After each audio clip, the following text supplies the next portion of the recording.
just display.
If we were able to see anyone who's a participant, basically on the board, but unless you're looking like normal in Zoom to see who's out there, I don't know if it'll show up on this.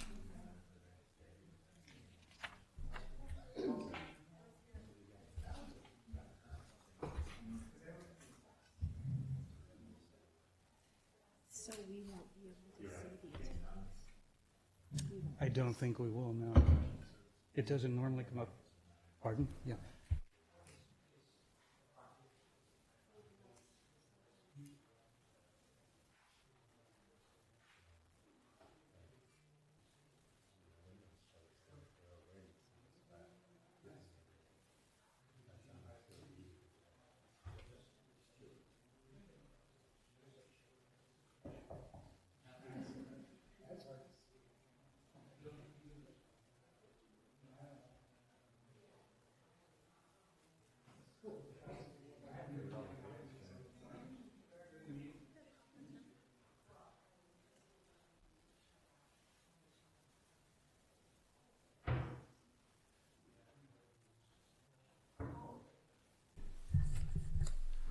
Well, we are at 6:01. I'm going to ask staff, are we ready to get started tonight? Yes, thank you, Mayor and members of the council. We are ready to go. All right. Well, I'm going to welcome everybody to this joint meeting of the Cotati City Council and the successor agency to the former Cotati Community Redevelopment Agency for Tuesday, November 22nd, 2022. And this is a very special welcome because this is our first live meeting in well over 2.5 years. Very nice to see everybody and hopefully be seen by everybody. And also, this is our first hybrid meeting. This is something somewhat new that a lot of jurisdictions are starting doing it. It has its challenges, but it has a lot of benefits. So I'll ask everybody in the audience to bear with us because I would be surprised if we didn't run into at least 1 or 2 technical hurdles throughout the night. But we'll do our best to make it work for everybody. So next, I'd like to jump to item number 2 and ask our city clerk if we could have a roll call, please. Councilmember Ford? Here. Councilmember Sparks? Here. Councilmember Moore? Here. Vice Mayor Harvey? Here. Mayor Landman? And here. And before we move away from this, I'd like to ask as well, I do, if our city manager would be kind enough to introduce all the members of staff who are here tonight to present information to the public. Yeah, absolutely, Mayor. So obviously myself, Damien Obid, City Manager. Next to me, or actually behind me, I'll start with. We have Michael Parrish, our Chief of Police. And then next to me, we have our City Attorney, John Bacher. We have JP Harries here, our Senior Planner. And we have Noah Hausch, who is our Community Development Director. Seated next to him is Angela Corder, who is our Administrative Services Director. And then finally at the end of the table there is Craig Scott, our Director of Public Works, City Engineer. And then across the room, we have Kevin Patterson, who is our Deputy City Clerk, and Sonia Sanchez, our Administrative Assistant, and star for Kevin to kind of keep all this going. It's quite a complicated television studio we have running now. I can imagine. All I can say is Sonoma Clean Power is the only other agency I've been to meetings where they're trying to do this. And it hasn't gone 100% smoothly for there either. So we're up and running. We're doing good. We're in the race, I'd say. So with that, I'm going to ask everybody who'd like to join me to stand for the Pledge of Allegiance. I pledge allegiance to the flag of the United States of America and to the republic for which it stands, one nation, under God, indivisible, with liberty and justice for all. Much smoother than Zoom. It's a lot easier than trying to do it through internet delays. I was shocked. Thank you. All right. This brings us now to item 4, which is approval of minutes and notice of waiving of reading of all resolutions and ordinances introduced and or adopted under this agenda. This is an action item. So I'll begin as always by asking my colleagues if there's any additions or corrections to the minutes as written. I'm not seeing any at this point, so this is an action item, so I will open it to public comment, and I'll just make a statement. This is our first hybrid meeting, so what I'd like to do is we will likely, at this meeting or future meetings, have people in the audience locally, and we will also have people remote on Zoom.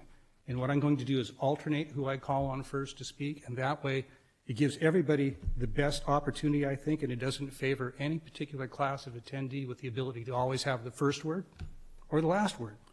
And seeing if there's nobody in the audience, though, I'm going to go right to the remote viewers, if we could tonight. Thank you, Mayor Landman. Speaking to our attendees on Zoom tonight, if you'd like to make a public comment, please use the raise hand icon.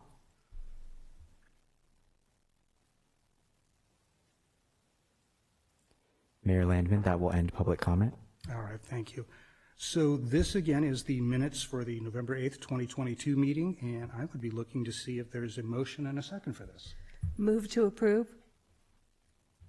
Second. It was that close. Motion from the Vice Mayor and a second from Councilmember Ford, as we usually see, come to think of it.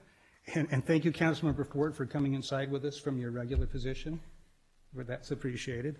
So we have a motion and a second. Can we have a roll call vote, please? Councilmember Ford? Yes. Councilmember Sparks? Yes. Councilmember Moore? Yes. Vice Mayor Harvey? Yes. Mayor Landman? And yes. All right, thank you.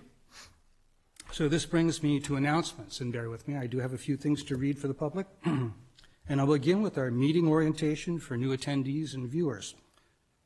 In accordance with the Brown Act and the adopted City Council rules, the meeting agenda includes items labeled as action items, where the City Council will consider the item and citizens are afforded the opportunity to provide comments relevant to the item being discussed.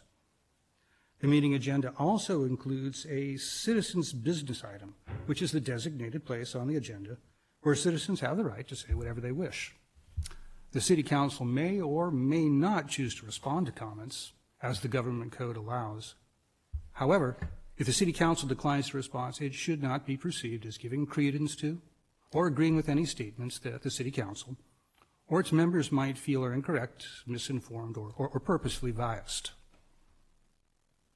Next, Measure S supports police services, a variety of recreation programs for all ages, and the maintenance of our streets, parks, and public buildings. You can see details on the web at cotaticity.org. Next, citizens interested in receiving City of Cotati community alerts via text or email are encouraged to sign up with Nixle by downloading the Everbridge app from the iOS or Android App Store, or just simply by texting your zip code 94931 to 888-777. And finally, like always, we do love to hear from you, so please feel free to contact the city at 707-792-4600 or through info@cotaticity.org. If you have a non-emergency issue after normal business hours, you can still contact us at 707-792-4611. And of course, if you have an emergency, please do contact 911. Continue to look for updates on the city's website and social media channels available on Facebook, Instagram, Nixle, and Nextdoor. So let's see, this brings us to approval of the final agenda. This is another action item. I will ask the city manager if there's any changes. I will note first one small change to make in the packet. Item 11D is on our regular calendar. It's not a consent item, and that's just a simple misprint, but I wanted to clarify that for anybody. And with that, we'll see, are there any further changes, Mr. Obid? No further proposed changes. Perfect. Well, since this is an action item, I'll see first if we have any public comment remotely. Thank you, Mayor Landman. Speaking to our attendees tonight on Zoom, if you would like to make a public comment, please use the raise hand icon.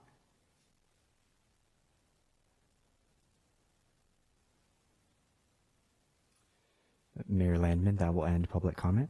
Perfect. And we have no one in the room, so we won't do any local public comment. And since this is an action item for the sense of completeness, I'll ask for a quick roll call vote on this, please. Councilmember Ford. Yes, shall I move it first? That would help. Thank you. I moved that we approve the consent calendar. Second. All right. We have a motion from Councilmember Ford. Thank you. And Vice Mayor Harvey? Councilmember Ford. Yes. Councilmember Sparks. Yes. Councilmember Moore. Yes. Vice Mayor Harvey. Yes. Mayor Landman. And that's a yes here, too. And this is why we have 5 people up here and not just one. And sometimes that's hardly enough, huh? All right. This brings us to the consent calendar. Yet another action item. We have 3 items tonight, and I'll begin by asking first if any council member wishes to pull any of these 3 items for discussion or questions. Did I miss citizens' business? I did, certainly. I'm off to a rough start. That's okay. I did promise we'd have some technical problems tonight. I'm delivering. All right.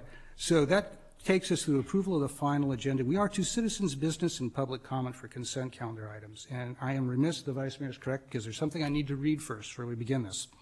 And that is that any member of the public wishing to speak to the council on any items or items listed on the consent calendar or any matter or matters not listed on the agenda that are within the subject matter jurisdiction of the council may do so at this time. Pursuant to the Brown Act, the council is not allowed to consider issues or take action on any item not listed on the agenda during this period. Pursuant to City Council Policy 2021-01, comments of any member of the public are normally restricted to a total of 3 minutes in length per person for matters not on the agenda, and a total of 3 minutes per person in length for any and all items on the consent calendar. And as always, the mayor may extend the time limit for a reasonable time where a disability accommodation has been requested. And with that, I will open to citizens' business remotely, please. Thank you, Mayor Landman. Speaking to our attendees on Zoom tonight, if you'd like to make a public comment, please use the raise hand icon.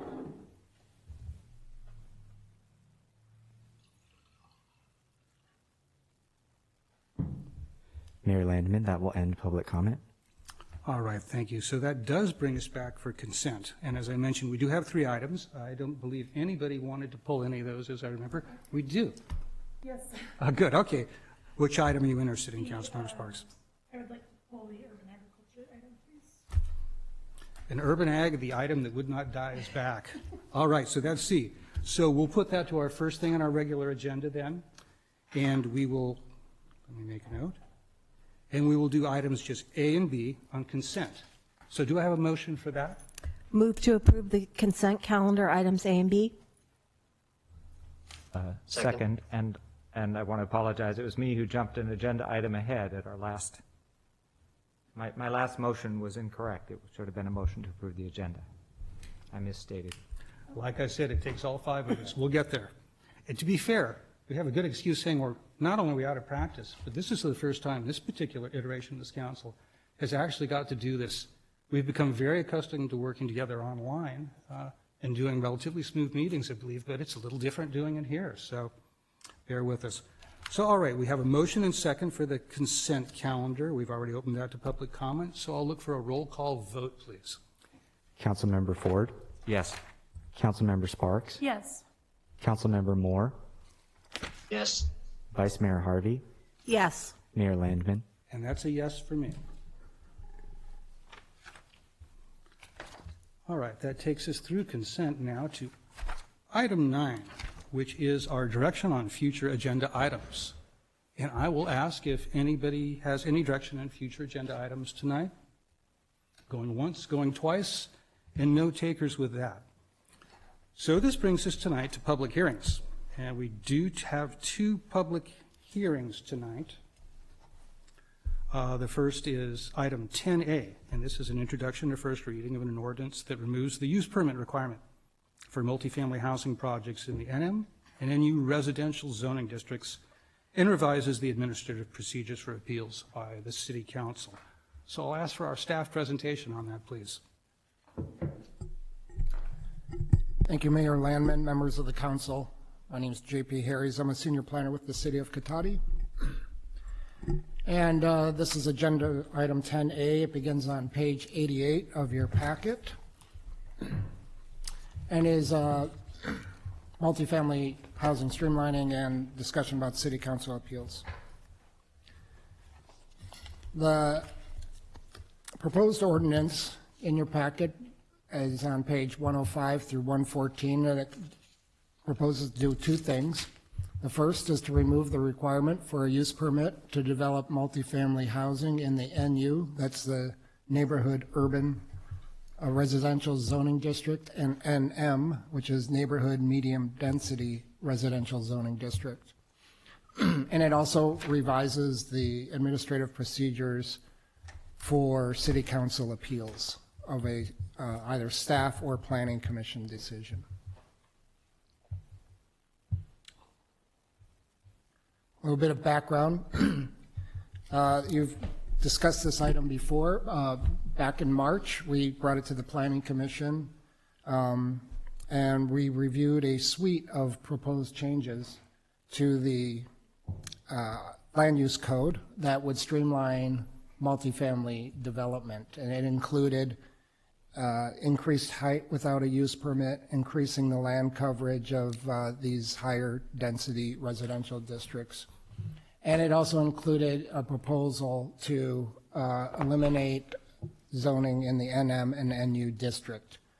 The Planning Commission recommended approval 3-1, and then it was heard by the City Council on April 26, 2022. And at that meeting, the City Council chose to move forward with part of the ordinance, which included the land coverage and the height, but chose not to include the eliminating the use permit in NM and NU district. There was at that time a discussion by the council members that they wanted to ensure that there would be opportunities for sufficient public comment and involvement by the council members in controversial projects if necessary, and they didn't want to, they just wanted to make sure that that opportunity remained. On May 24th, the City Council further discussed their concerns with relating to the proposed changes and discussed a few different items. One of them, I know, it was to not go with a housing element program that we had adopted previously. That included removing it in the NU district. The other was an option to elevate all projects to the City Council, all multifamily housing projects to the City Council for design review approval. And I believe the council felt that would be burdensome. And then the other option was to look at the appeal language that would ensure that the City Council could review the projects that they were interested in. At that meeting, that was the direction to go back and amend the appeal language and bring it back as an ordinance, and also bring back consideration of the NM, removing the use permit in the NM and NU district. which is the ordinance that you have tonight. We presented this ordinance to the Planning Commission last night, and we had a good discussion about it, and ultimately they chose to recommend approval. That vote was 4-1. The discussion mostly focused, this is a very similar discussion that we had with the council and the Planning Commission previously, and that is the potential for certain projects to possibly have an effect on the neighborhood, and wanting to retain that use permit ability.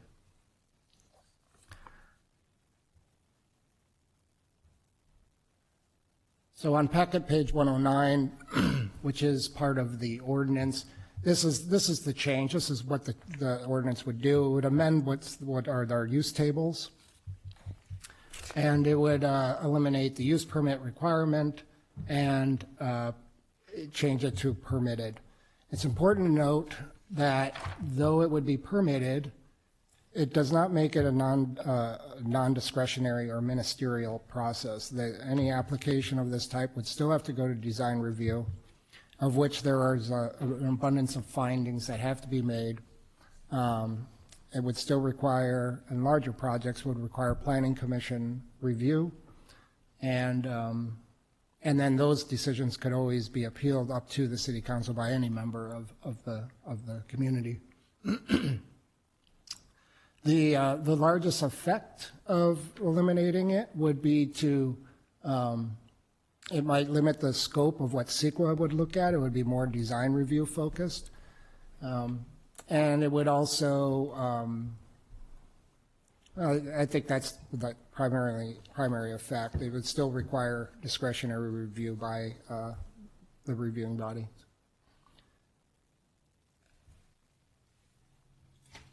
And this map is on page 96 of your packet, and it does show the NM and NU zoning districts that would be affected by this ordinance.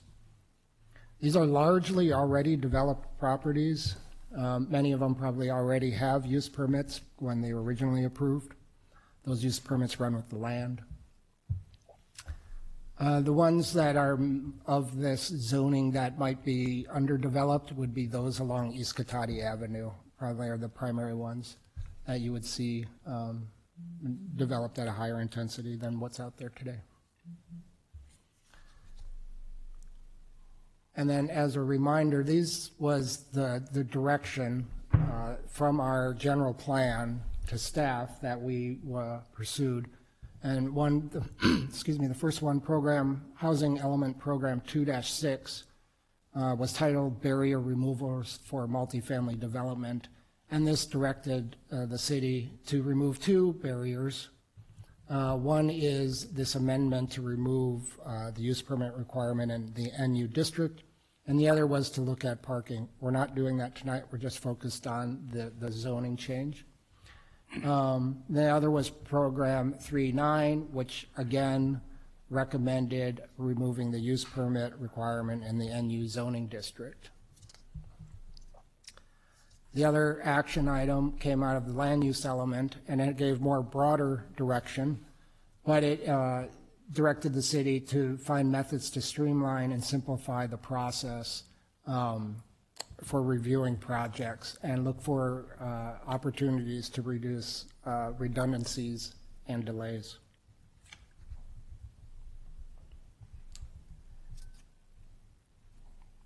And I would say this is it was this element that led staff to include NM in the proposal. Our feeling was this land had already been zoned for it and analyzed for that type of development, and we felt it was a reasonable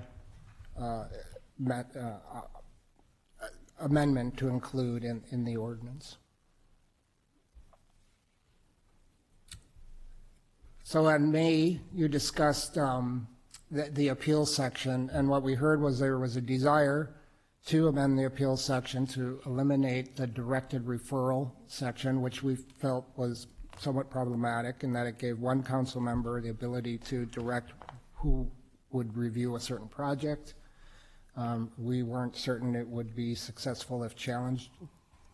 And, and we proposed an appeal language, and the feedback we heard from the council was they wanted that language, but they wanted it to be more clear about how you would initiate an appeal, as well as the process for getting it on the agenda and having the opportunity to speak about it. So in the ordinance, it creates a new section of the zoning code, which would, and it does, this is kind of laying out for you how it would work. So after a director or planning commission decision, any member of the council could send an email or a letter to the city manager requesting that this item be, and that the request of an appeal be placed on the agenda for the city council. You're in doing that request, you would be making just one statement, and that is that you feel that the project could have a material effect on the quality of life in Cotati. That language, that verbiage is very common. It wasn't something we made up. It kind of comes from a lot of appeal sections, and it's intended to preserve your, or make sure you're not biased in appealing. If you do have a bias, you would probably have to recuse yourself from the discussion. So then, because of that, it becomes a de novo review. You'd be looking at it new because it is a project that you feel would could have an effect on Cotati, and it needs to be elevated to a higher body. The city clerk then would place it on the next available agenda. So 10 days, you have 10 days to which to do it, and then the city clerk would place it on the next available agenda. It may not be the very next hearing, but it would be the next available agenda item. And after that, you would have the opportunity, it would be on the regular agenda. You'd have an opportunity to discuss it. There probably would be sideboards that our lawyer would help you make sure that you don't go too far into reviewing the project at that particular moment in time. And it would require a majority vote of the city council to decide, yes, we want to appeal this action. This process also follows very closely the actual appeal process that exists in the code. So directors' decisions are appealed to the Planning Commission. Planning Commission decisions are appealed to the City Council.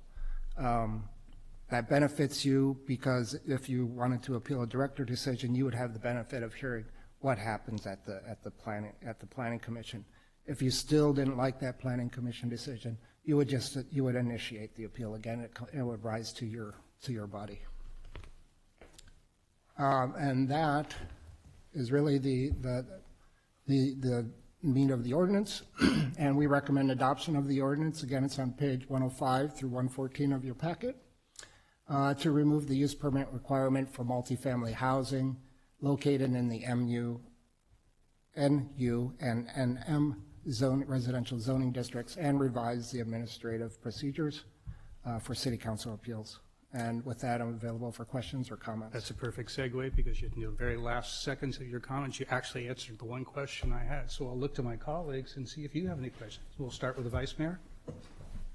JP, something you said kind of maybe confused me a little bit, because you said that most of these are already developed lots, which implies that this is only applicable to undeveloped lots. Is that true or not true? Not true. Okay. It would apply, if they were a developed lot, they could still rebuild the lot. Okay. Do a tear down rebuild. It would still be permitted. You still have to go through design review, but there wouldn't be the use permit findings that you would have to make. Okay, I just wanted to be clear on that, because that kind of threw me a little for a loop. Thank you. Yeah. Any other questions from the council? Councilmember Ford. We've got one on each piece, JP. So first question is about the use permit requirement. And can you talk about the intersection of that with our housing element? Like, is it important that we do this as part of the current housing element submission?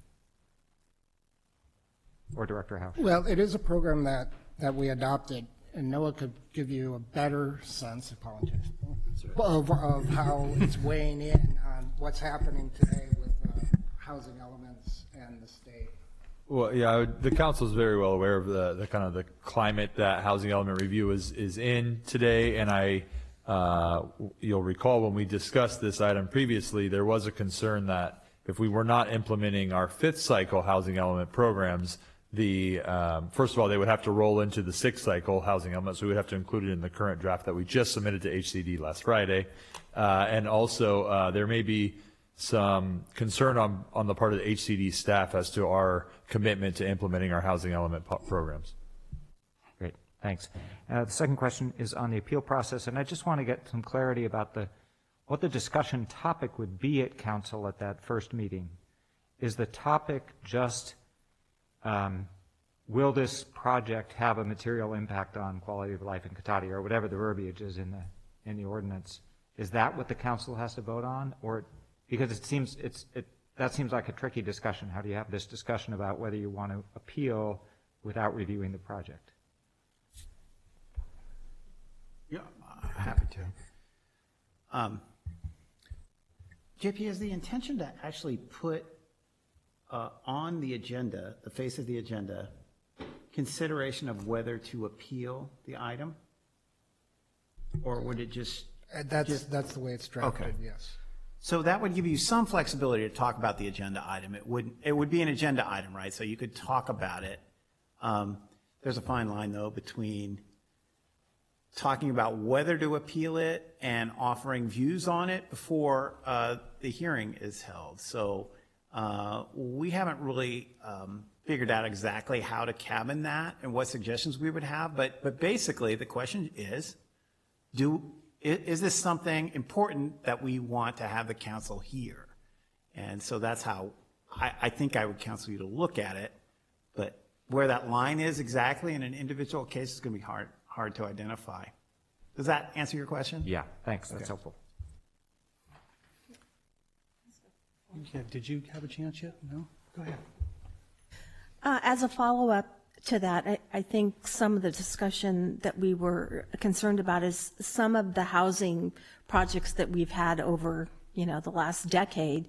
That is one of the things that brings people out and gets people excited about, if you will, is things happening, right within their neighborhoods and things. So I think that some of the discussion had to do with allowing the public an opportunity to be able to discuss and come before us and say what some of those impacts are.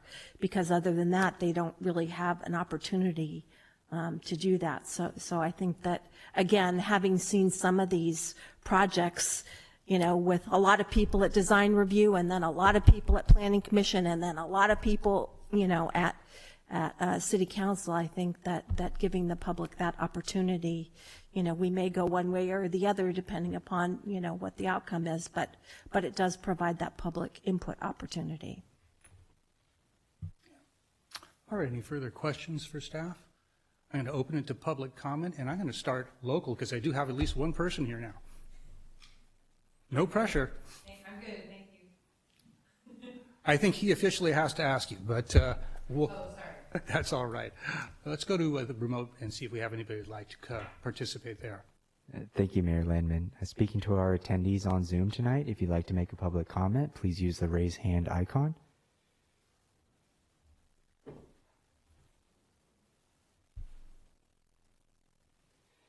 Mayor Landman, that will end public comment. All right, let's close the public hearing then and bring this back for discussion and a motion. Anybody like to lead off with any discussion on this? Any comments? I'm just going to say briefly, I understand the concern in this. It's interesting that things evolve over time. It's very true this council has spent the last, I'd say 13 years, maybe, Vice Mayor Harvey, with a focus in trying to see where we could streamline rules and make it easier for businesses, developers working in this town, while still maintaining the values that differentiate Cotati from other cities, perhaps. And a tricky process, but I think we've made a lot of inroads in that, and I think it was a good thing to do. It's sometimes, at least in this particular arena, I have the sense that mission may be accomplished. I know when we first discussed this several years ago, it seemed somewhat innocuous, logical, and it fit in with the direction we had been trying to do comfortably enough. And now, as we sit here with some of the many changes that have occurred in relation to local control over housing, zoning, and what happens in our cities, and ultimately the public's control over that, I don't think that comfort level was certainly not quite there for me. I think if we were back at that initial discussion in our general plan update, I might feel different, but we've made that direction. I am comfortable personally with the two protections we do have in here. The one that this isn't just something that automatically happens. It's not a ministerial process, and it has to go through a notice public meeting, either with the Planning Commission or the council. And the fact that also we have the protection if we have an unusual use case where zoning sometimes occasionally fails, where you have zoning districts that abut and perhaps create some things that are incongruous and could damage, have some problems for Cotati's, what's the description here, quality of life in Cotati. We have that protection of a council being able to appeal that. And I think with that, this is the best place we can be right now for me. So for everybody that has reached out and contacted, I hear your complaints. I don't think they're unfounded, and I think everybody is cognizant of that. But with this, I think we're in as good a place as we can, and we have protections still. It's just a slightly different way of approaching it. So that's my take, at least. So if there's any other discussion, I'm open to that. Vice Mayor Harvey. Yeah, I agree with you. I think that one of the things that has happened of late is a lot of changes in housing and a lot of dictates coming down from the staff. And I think we've tried our best to try and educate folks within the community, but the reality is this streamlining and changes in zoning and what people can and can't do is not something that people are readily familiar with. And so any opportunity that we can utilize to help educate them on what is within our control and what's not in our control, I think that we have to do that because, you know, people don't necessarily want to have surprises, and, you know, we have to help with that education. So I think this is at least a step in that direction, and hopefully it will be the appeals process maybe will never have to be used, but it's nice to have that tool in the toolbox in case it's necessary, because I have seen on some projects, and I'm sure, Ben, you've seen from Planning Commission, there are some projects where we get tons of phone calls and letters, and, you know, giving people that opportunity to at least, you know, have their piece, I think is appropriate. So. Can I ask the Vice Mayor for a quick clarification? You said sure can. dictates coming down from From the state. state. Okay, good. I misheard you as this from the staff. Oh, no, So, state. No, I don't think they do. Well, they can strongly suggest. There's nothing wrong with that, right? I think that's fair play. Any comments, Councilmember Sparks? Are you good? All right. So with that, then, if we've had a chance to comment on this, I'd be open if somebody would like to move introduction or first reading of this ordinance as described in the packet.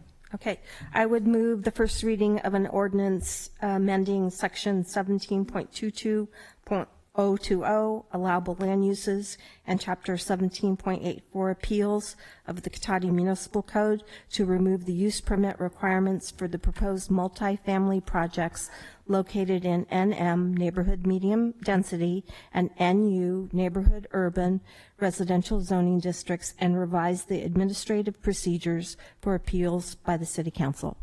All right. Do we have a second for that tonight? Second. And a second from Councilmember Sparks. Thank you. Do we have a roll call vote, please? Councilmember Ford, Yes. Councilmember Sparks, Yes. Councilmember Moore, Yes. Vice Mayor Harvey, Yes. Mayor Landman. And that's a yes for me. So thank you. That carries unanimously and brings us to our second public hearing of the evening, item 10B. And this is adoption of the 2022 California Building Code. And it's on packet page 115. And if we could have our staff report to get us started, please. Thank you, Mayor Landman. Just briefly, this is, as you mentioned, an update to the California Building Code. This is a 3-year cycle. The state updates the building code, and the local municipalities are required to adopt an ordinance to implement that code locally. and are allowed to make modifications. The code, you can be more restrictive, you cannot be less restrictive than the state.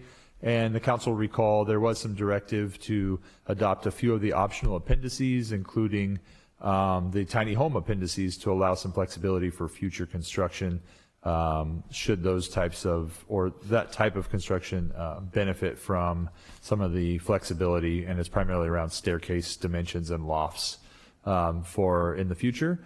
And then there was some direction provided to the by the council to staff to come back with some information on what the code includes regarding EV charging. Staff has not prepared that today, but we will come back with a future item with a recommendation to implement the policy direction, which was also to explore reach codes as well. So we'll package that and plan to come back in the early 23 after this gets implemented. With that, that concludes my presentation, unless there are any questions from the council. Well, let's see if we have any questions. Looking to my left, looking to my right. Short but very thorough, because I have no questions for you. Let's see if we have any public comment. We'll start with our remote viewers, if we could. Or rather, open the public hearing with our remote viewers. Thank you, Mayor Landman. Speaking to our attendees on Zoom, if you would like to make a public comment, please use the raise hand icon.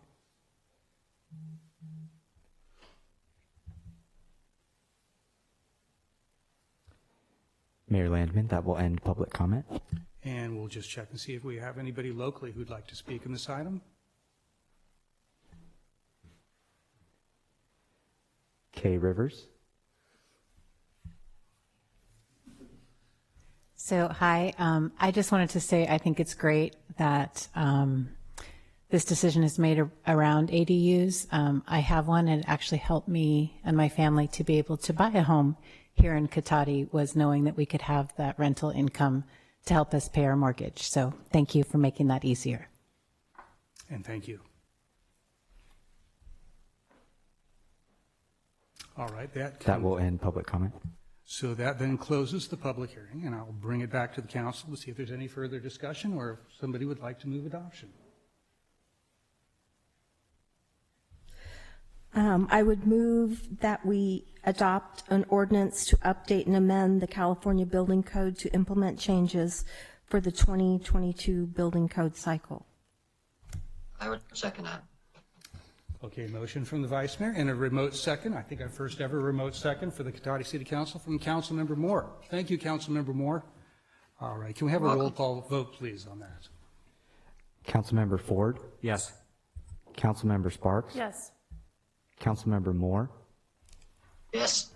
Vice Mayor Harvey? Yes. Mayor Landman? And that's a yes for me. So that carries unanimously. Let's jump back here. So this takes us to our regular agenda. So the first item now, with the adjustment we've made, is our second reading of an ordinance to amend the city's land use code to facilitate urban agriculture. So I'll ask for a very short presentation on this from the staff, and then I'll go right to Councilmember Sparks. Council will recall at the last hearing, we presented an ordinance after about a year's worth of deliberation and discussion and outreach on the urban agriculture ordinance.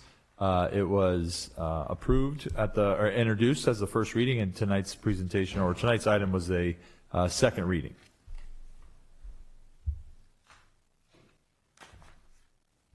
All right. I'm happy to answer any questions. That concludes my And presentation. I think that's a perfect way to do it. Let's go right to you, Laura. Great, thank you. I had two questions. One is very quick. On packet page 77, the roosters seem to require a use permit now in the open space OSR district. So any rooster use previously required the use permit, and so that was carried through to the OSR because any uses in that district require a use permit anyway, and one request for a use permit can be used as a blanket request so for they're not any going to element. have to spend $4,000 to have the rooster there. Correct. Okay, I thought that would be quick. Page 83 was my main question. In our last meeting, we had requested some language to clarify that these neighborhood pre-application meetings would not be required for urban agriculture uses. And I went back and forth between the draft from last meeting and this one, and I couldn't see any differences. So I wanted to see, did I miss it? Was there some language added in some other location to clarify this? It was intended to address the comment brought up by council, and because I did not draft this, I don't have a red line version readily available. But that direction was absolutely taken from council and anticipated to be implemented. Can I just for once, this is on section 14, right? The pre-application neighborhood meetings that we're talking about. That's what we're looking at. Under item 2, it's under item B, under section 14. Item 2C, I think, is what you're looking for. There it is. Okay, thank you. Yeah. I'm so sorry I couldn't find that going through back and forth. Okay. You know how I say that's why there's 5 of us? Yeah. That's why we also have a staff, too. So, all right. So if we have no further questions with that, then let's see. Let us go to public comment on this, and then we'll bring it back to the council. And we'll start with the remotes, if we could. Thank you, Mayor Landman. Speaking to our attendees on Zoom tonight, if you would like to make a public comment, please use the raise hand icon.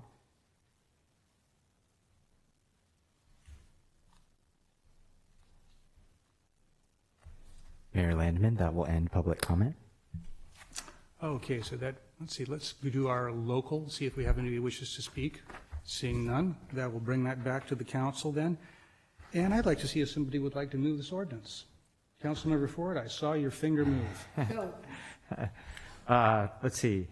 I move that we adopt an ordinance amending the zoning code to facilitate local food production and urban agriculture in Cotati and change the zoning of the Veranda Folletti Ranch property from neighborhood low density to open space recreation. All right, do we have a second from the council? Second? And a second from Vice Mayor Harvey? All right. Could we have a roll call vote on this, please? Councilmember Ford, Yes. Councilmember Sparks, Yes. Councilmember Moore, Yes. Vice Mayor Harvey, Yes, finally. Thank you, staff. Mayor Landman. And yes, and I second your opinion. All right, so that then completes that. So we're back to item 11A of our regular agenda, and this is direction on the city seal. And we're being asked tonight to discuss public comments received on the draft city seal themes, as well as provide direction to staff on revisions for a final draft. So as usual, let's begin with our staff presentation. Thank you, Mayor, members of the council. So, Kevin, if you wouldn't mind putting that slide-ish show up. Thank you. Okay, so staff began exploring updates to the city seal several years ago, and we were actually pursuing 2 separate efforts in parallel. One was the like a logo effort, which is it's been completed now for a bit, and it's kind of out and about. It's kind of like a marketing per se logo. At the same time, we were also working on an update to the city seal, which is, as everyone knows, Chief Cotati. So it's the seal, and the distinguishing difference, I guess, is the seal is something that we use for more official purposes. So think letterheads, business cards, that kind of thing, official correspondence, or representing yourself as a city official. Whereas the marketing logo is just more fun and used more liberally on everything. So the seal is what we're talking about tonight. We had originally updated the Chief Cotati seal with which we thought was a more tasteful, more respectful, but still a likeness of a Native American. And in the process of that, and I should say we have with us tonight Dennis, who is our graphic designer, who is also available to answer any questions. But I just saw him join the meeting up there. So when we updated and we had a draft of that Chief Cotati seal, we spoke to the Grayton tribe, and the Grayton tribe really felt that they wanted us to move away from using the likeness of a Native American on the city seal. So as a result of that, we reset that process and started the process that we're here tonight to talk to you about. And we developed 3 basic themes, and we reused sort of the frame that we had developed for the original Chief Cotati update, which is the border and in that type of graphic artwork. But the interior image per se is really what we were looking for. I mean, the whole thing really, but that was what we were looking for some general direction on. And we started with the public. So we put it out to the public, and you can see there was 3 different themes. One was a music theme, which you can see on the screen and also on the packet, which was represented by the accordion player. The second theme I would generally categorize as sort of a nature theme, which was represented by an oak tree, which again you can see there on the screen and also in the packet. And I'm on pages 140 and 141. And then the third general theme, was what I would categorize as landmarks. And that was, so the Church of the Oaks happens to be just a very well-known building in Cotati, so that was the representation of that general idea. And we put it out to the public and asked for their feedback. And in the packet, there is a graph showing sort of our categorization of the feedback that we got. And I would say generally the feedback was well, the most positive feedback was around the nature or tree type theme. So that seemed to be where at least the public wanted to go with it, is a more nature type themed seal. So I'll also just point out before I move on to the next part that there was a couple homegrown logos that were submitted as part of that. And actually, Kevin, if you go to the end of that, you can see those as well. A couple of our local graphic artists just, I guess, at their homes created these. So this was one of them that was submitted. And there's one more, I think, that it's kind of dark in the image, but that's a rooster in the middle. And it's a representation of, so I have to correct myself. I think I called the rooster something else on the ranch. It's actually RJ is the rooster's name. So whatever I told you before, get that out of your mind. It's RJ. It's not Charlie? It's not Charlie, so. We hardly knew you, Charlie. I'm sorry. Yeah, I know. I feel, I don't know where I got Charlie from, but anyway, it's RJ. So that was just so that, both of these homegrown ones incorporate this sort of hexagonal shape, and the rooster, of course, was just sort of this is more of a fun type thing. Anyway, just to kind of wrap it up to next steps, as I mentioned earlier, the general consensus among the public was a nature type theme was where people wanted to go.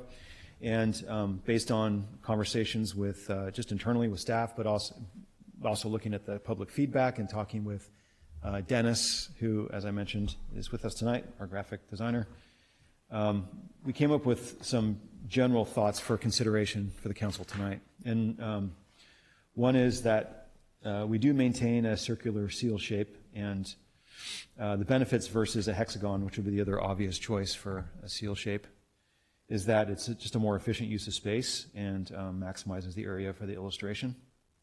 And we also have to keep in mind that the seal would be represented in various sizes, and so you want the seal to be, you want to be able to see what the graphic illustration is at different scales. So it seems to scale better, and the accompanying text, if we want to have text on the border, wraps easier in that type of format.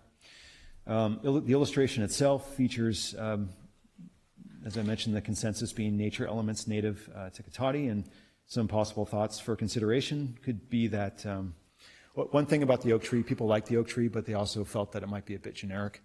Town of Windsor or City of Oakland also use oak trees, so that if there was any sort of caveat to the oak tree, that was it. If the council wants to not do something like an oak tree, some other thoughts for consideration are maybe some native plants or trees associated with the Laguna de Santa Rosa, maybe some native wildlife that could be incorporated with that.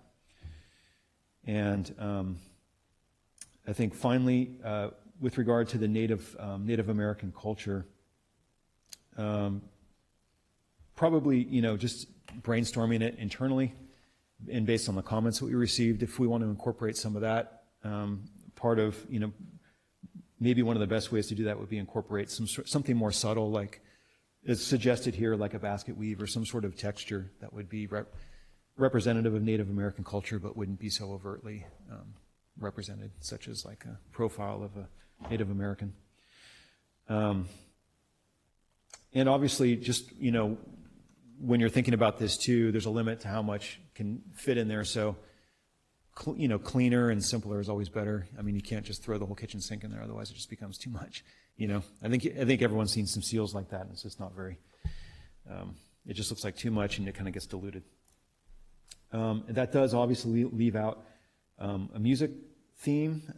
That's obvious. That's one of the things we heard a lot. That was probably the second biggest sort of direction that we got from the public, and it's an obvious theme and important part of Cotati's culture and history. So again, we couldn't think of a real obvious way to incorporate music without that being the central theme to the seal. So in the sort of in the vein of not trying to cram too much into one seal, the thought was that maybe we could, the next time we do marketing, sort of the marketing logo type effort, we could more overtly incorporate that through that effort without it being in the seal. But with that, I'll just leave it there, and I'd be happy to answer any questions. Like I said, Dennis is here as well, can answer questions and take any comment. Okay. Who'd like to lead off with questions? Well, I just have one. I'm wondering if Dennis could chime in on the objections to the hexagon from a graphic design standpoint, because I don't buy the explanation in the packet. Hi. I third that. Okay. Yeah, gladly. I mean, to be honest, I kind of would be repeating what Damien mentioned. The type definitely flows around the circular shape much more easily than it would a hexagonal shape. If we were to try to wrap the type in a sort of circular fashion around a hexagonal shape, you're going to be left with some very awkward kind of negative space between the graphic and the type, and it's not as efficient of a use of space. It's also, to be honest, in my opinion, we were going for something a little bit more traditional. We represent the hexagonal shape in the marketing logo for the city, and we're trying to present the city of Cotati as more than just a one-trick pony whose main feature is the shape of the downtown layout. And so that was the idea, was to go to something that could be a little bit more timeless, a little bit more focused on the subject of the illustration. So like Damien was saying, natural landmarks or physical attributes of the environment that really are truly the history of Cotati, long before there was a hexagonal shape, street pattern. And so, yeah, I think that about sums up my personal take on it, and take it for what it's worth. That is just simply one person's opinion. But that is the reason for the direction that we were going, was not to make every logo or every graphic representation of Cotati just be about something like the shape of the streets. Thanks. Question? So would it be possible to have the outside be a circle and a hexagon in the middle? Well, as I mentioned, if we were to wrap the type of the city of Cotati and the year in which the city was established and around it, then we're going to have some very awkward looking shapes. I think, perhaps if there's a strong desire to see it, then maybe in the next round we could basically give you two versions, both with the same concept of the content itself of the illustration, and then we can just present two versions, one that incorporated the hexagon shape and one that did not.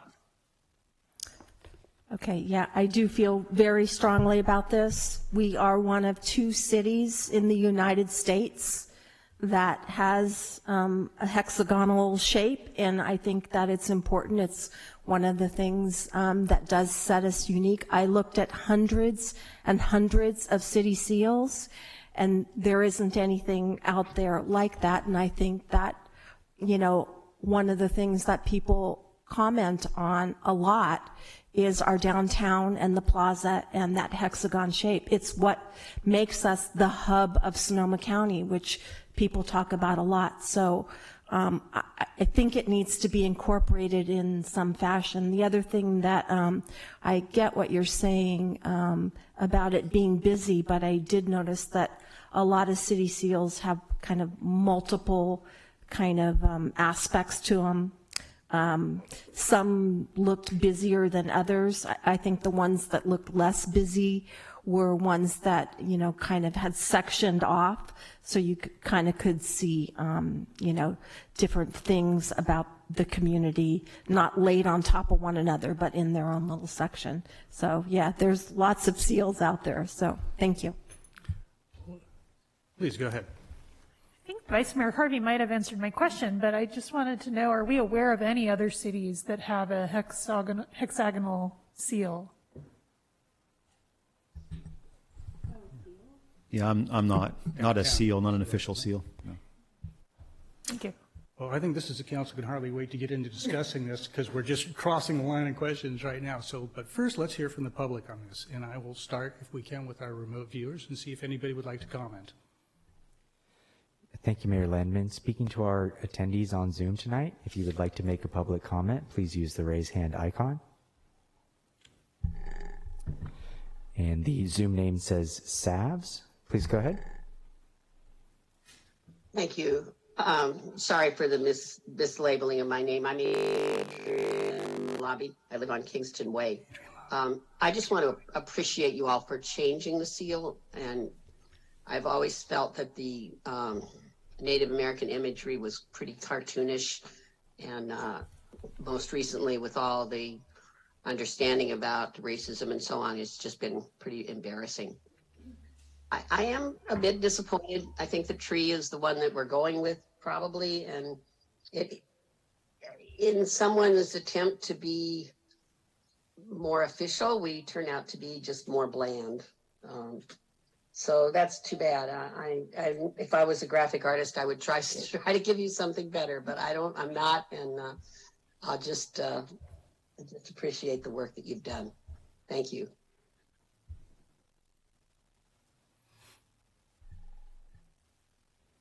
And Mayor Landman, that will end public comment on Zoom. All right, let's bring it back, and I will see if anybody wants to speak locally.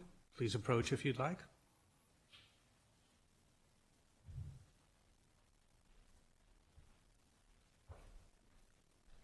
So I'm sure we'll have more people next time, so it's not just me.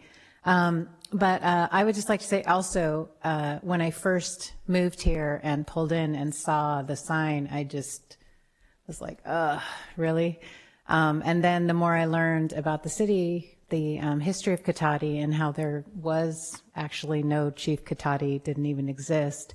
And the people who lived here were not called Cotati either. It was the name of the village, not the people. And then continue to read Prue Draper's Cotati, in which she referred to Chief Cotati as the city mascot. I'm just so grateful that you guys have decided to change this. I think it's incredibly appropriate and important and needed. I also want to comment on the hexagonal shape. I think it is important. I really want it. And according to Marie McNaughton, it is one of three, not only just the city, U.S., but in the world. And so it is something that sets us apart and makes us stand out. And I believe in the abilities of our graphic designers to come up with amazing things with a hexagonal shape, and not just a circle. As much as I love circles, I think it would be really nice if we could keep it that way. Thank you. Thank you. All right, and that concludes public comment, and I will bring it back to the council for discussion. Who'd like to lead off? Anybody? We'll start from the right. Councilmember Sparks. Thank you. First of all, I wanted to respond to one of the comments that said seems like the tree is the one we're going with. It was my understanding that this was sort of a starting point to spur discussion. So I don't think anything's decided, and that's what we're here to talk about and if we need to explore new options and draw up new things, I think that's still on the table. So is that your understanding as well? Or? The tree was a representation of a theme. Of the theme of nature, Yes. right? Okay, that's what I thought too. So I wanted to give some input. I'm ride or die for the hexagon. I think it's important. I did look through all of the comments to the survey, and I think I saw about 10 comments very passionately for the hexagon, and I didn't see any comments requesting a circle. And we've had a history in this city of dislike for circles in certain circumstances. So I think the hexagon, we've got to figure out a way to do it. I appreciate that it's not ideal for wrapping text around, but maybe we don't need to wrap text around the edge. Maybe we can do it in another way, sort of like how the chicken that was submitted had the text in a different format. And then I also really appreciated a lot of the public suggestions to incorporate La Plaza somehow if we are going to use a hexagon shape. A lot of people mentioned maybe an aerial view of La Plaza Park or incorporating that hexagon shape somehow. So I think that's something worth exploring. And personally, I would love to see some nature-themed or La Plaza Park-themed type drafts come back. All right, I'm going to look over to my left now. Anybody at this moment? Let's go all the way to the left with Councilmember Ford. Okay, thank you. Similar to Councilmember Sparks, I think I actually want the seal to be distinctive and not look like all the other seals that are out there. I did the same Google search that everybody did and looked through hundreds and hundreds of them, and boy, are they awful, most of them. Most of them have about 47 symbols in their circle because nobody could make up their mind, and so they threw everything in there. So I really hope we can avoid that. As the designer said, you know, cleaner is better and fewer things. So I certainly support nature-themed content in the middle. To me, a hexagon shape is enough reference to the plaza, and I don't need to see it also in the graphic content in the middle. You know, what speaks to me would be a oak tree over something that people could recognize as the Laguna. But that's one option, and I'm certainly not tied to it. And I wouldn't want much more in there than that, because when you print it at 3/4 of an inch, can't have much more in there. I really like the recommendation number 3, some sort of subtle incorporation of an actual, authentic, local, native texture of some sort. I don't know the history. I'm no expert there to help choose it, but I really like that suggestion. Thanks. Vice Mayor, anything? I would agree with my colleagues. I also will fight very hard to have the hexagon. I think that it's really very important to our community. I'm good with the nature elements. And I do think that we can figure out some way to incorporate both the animal and wildlife and the Indian basket weaving or something of that nature. You know, I've seen some of them, they're kind of subtle. The things are not really to the forefront. They're really more subtle.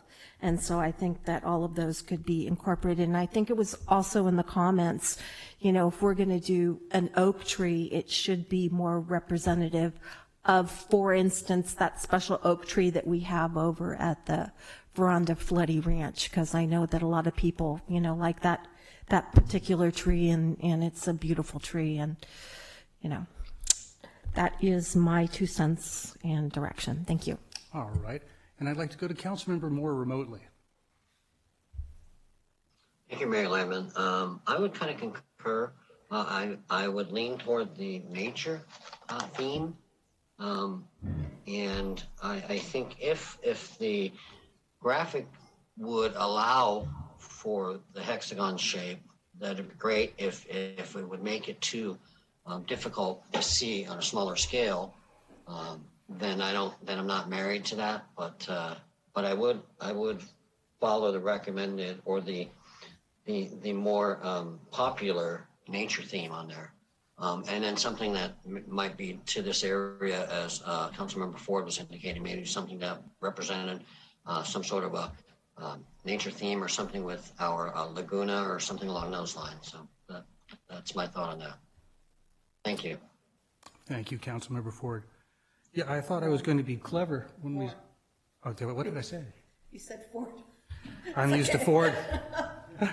Thank you. Councilmember John Moore, who I've known for over a decade. So I thought I was going to be clever earlier. I put a note here, to hex or not to hex, that is the question. But it appears that's really not the question. There seems to be, and I can understand where our graphic designer is coming from. It's probably more difficult to work with slightly, but I would say, you can wrap that text a lot of different ways. Circular along the hex works, as we can see in this rather nice logo that at least printed inside the packet, is you can kind of see it. It was better online. That works. You could also make it follow the angles of the hex. A little clunkier, but still works. Or you can even have it just horizontal. But there's a lot of ways to do that, and I think it's possible. And I would say it's not a one-trick thing. We want some, where possible, differentiation for our city, particularly with seals. As you said, there's so many of them. They're all kind of the same because there's so many things to do with them. It may be a trick you see a lot from us, but it's our trick. It is uniquely us and only a few others' trick. And with that, I think we should try and make the most of it. So I would be open if I was in the council. I think the council should see whatever design elements our designer comes up with, tried best effort in both, and then we'll see if it works or if it looks clunkier or not. I suspect it might be just fine, but that would be the direction I'd given that. As far as the content, unsurprisingly, nature, the tree was my favorite. I noticed that was the great favorite of the public. One thing I would like to mention, an oak tree makes sense out here, but Marie McNaughton did put up a picture. I wish we had it in the packet. It was somewhere online. She pointed out it's a great idea. She liked it too, but she said it's that picture, and it was just a placeholder. You have to understand that our designer used. But it wasn't really a local oak. And she put up another black and white kind of line cut picture of an oak, a native oak. It looked even nicer to work with graphically. So I would strongly suggest we look into that and perhaps do tie it somehow into the Laguna. If we can make those two pieces into one image, I don't think it would be too much, and it might look very nice. And I want to say one other thing that I got. I wasn't as clever as you guys. I didn't look up how many places had hexagons because I kind of knew that. But I did take a look into food sources for the Miwok. And there's another reason this ties into our old logo, and it shows some of the tie-in that I think some of us were hoping to find one way or another to our historic background.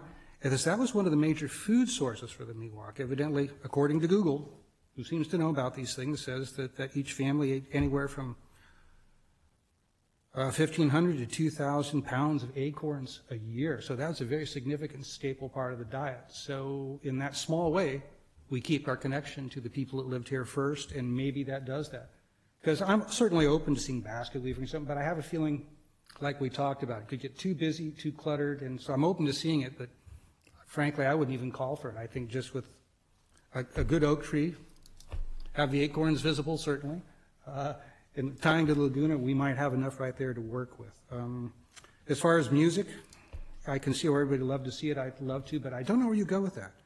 And we could have a tied music stem playing an accordion, but you're essentially stealing Oberheim Electronics logo, and that gets back to that one trick thing a little bit too, that isn't quite as long or historic as the shape of the city. So I think we have some consensus, at least from the public comments we've had and from the council. I'll ask our staff and our designer any other input or direction you'd like, or do you have enough to work with? Well, speaking for myself, I think I am good. Dennis, do you have anything else that you need to ask? No, not at all. I think the feedback's been great, pretty consistent, and so I think we have our work cut out for us to make this work. Well, we tried to do our best. It's typically for graphic artists, you get 8 million different directions, and they say, whatever you do, just have fun. So we tried to avoid that. I hope you have fun with it, but I think we narrowed down to a few directions and only 2 different options to present, so hopefully that works for you too. Thank you. Absolutely. Yeah, no, good direction. Thank you. All right, so let's see. Yes, please. You'd like to take a break? All right, so that completes item 11A. We are going to take a 5-minute break, and we will be right back. Thank you, everybody.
team building proposal. And this is on packet page 149. And I believe we'll have a staff report from that. Mr. Obid, is that you? Yeah, that's me. All right. Good to see you. All right, thank you. So I'll just keep it brief. We've talked about this before recently, but there was a request from the council in September to agendize a request for a team building proposal.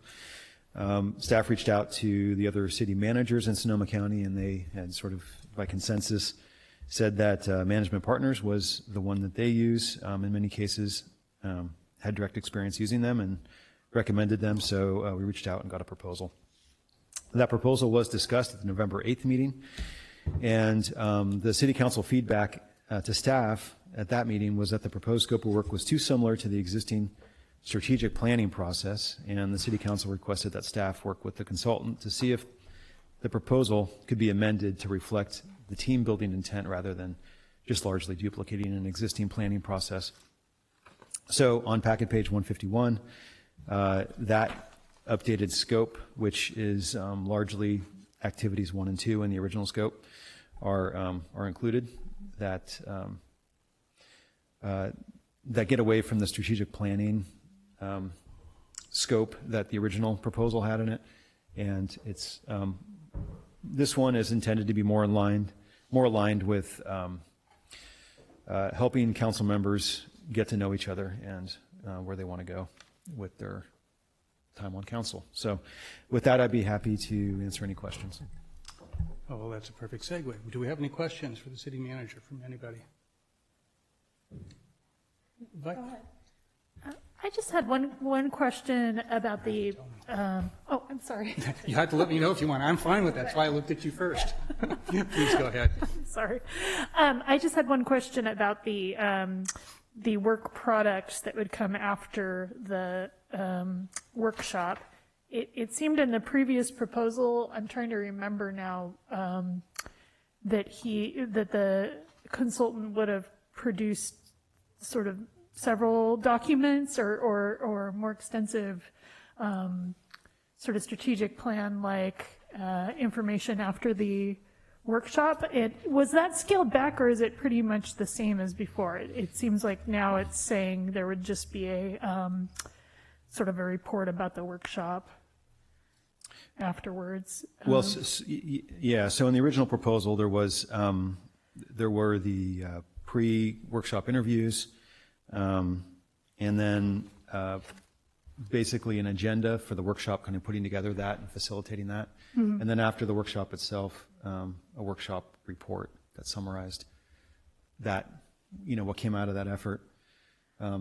So summarizing the results, priorities established, and follow-up steps to be taken. That was in the original scope. And even though it is not mentioned in the sort of addendum, it was intended still to be all the same. Okay. It just was, he was more focused on, from my feedback to him, he was more focused on what the process of the workshop and what kind of conversation the council would be having. Okay, thank you. Vice Mayor Harvey. So can I follow on to that? So you're saying that we still will produce a strategic plan from this? So this would be something that would happen ahead of the strategic planning process, and it would feed into it. We'd still have a strategic planning process. Okay, because the previous one we got, the outcome was the strategic plan. So.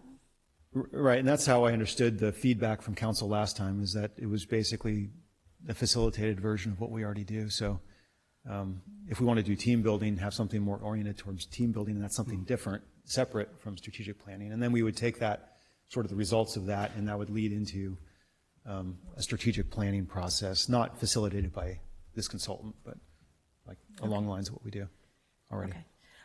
My second question is, what does the public participation look like in this proposal? So the interviews obviously would be one-on-one interviews. When they get to the workshop, that is, it's a public workshop, so public are available. So it's a Brown Act meeting. So it could be more informal, and there would be, I think the general, might be in here, but I think the general flow of the meeting would be some workshop time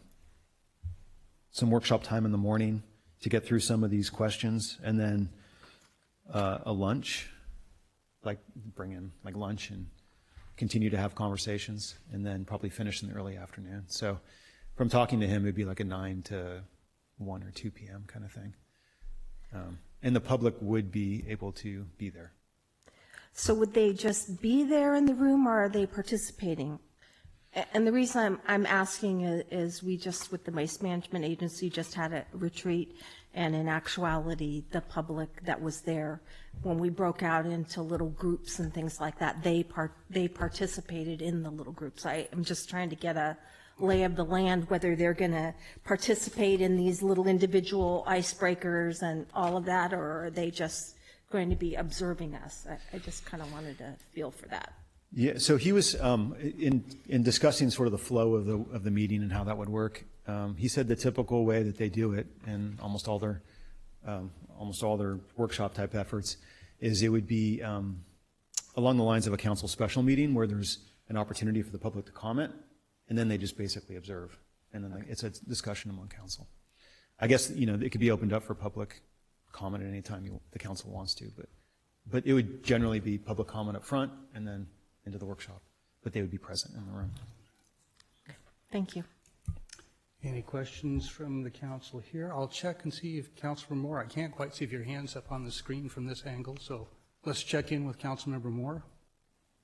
Thank you, Mayor Lemon. I do not have any questions at the moment. Thank you. Okay. I just have one. I know we're trying to nail this down. You both tried to nail it down. I'm still not completely clear. So it was clear what we asked for was something that was separate from the existing planning process, that didn't duplicate it, wouldn't supplant it or preload it or anything like that.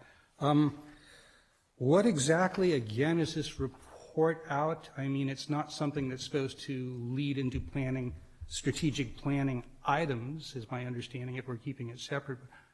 Was it general themes of, for example, major challenges the participants see, various reasons, anonymously, of course, from various people why they wanted to run for office, various personal hopes for accomplishment, again, name blind, of course. Is that what we're talking about, essentially what's in the questions here, basically that distilled down? Yeah, I think in a nutshell, the questions do, I think, fairly well encapsulate what I understood to be the general direction, is that it's not something that duplicates strategic planning, but something that really gets to an opportunity to understand, as you had mentioned and is in the questions, why did they originally run for council? What do they hope to, what do they hope to accomplish? So sort of ideally getting to know each other at a higher level without getting into specific policy detail kind of conversations. That would be, it would just be kind of, what do you all want to accomplish while you're on council, and, kind of where you're all coming from.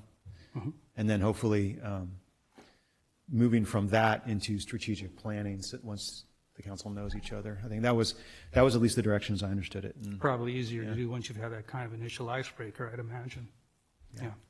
All right, any questions from council? Let's go to the public. I'll look in the room first and see if anybody wants to speak in this. Seeing no takers, we'll go to our remote viewers. Thank you, Mayor Landman. Speaking to our attendees on Zoom tonight, if you would like to make a public comment, please use the raise hand icon. Adrian Lobby, please go ahead. Thank you. I'd just like to briefly say that this makes a lot of sense to me with so many new people coming on and a need to get a lot done. I think having some time at the very start and putting some resources into it will pay off well in the long run. Thank you.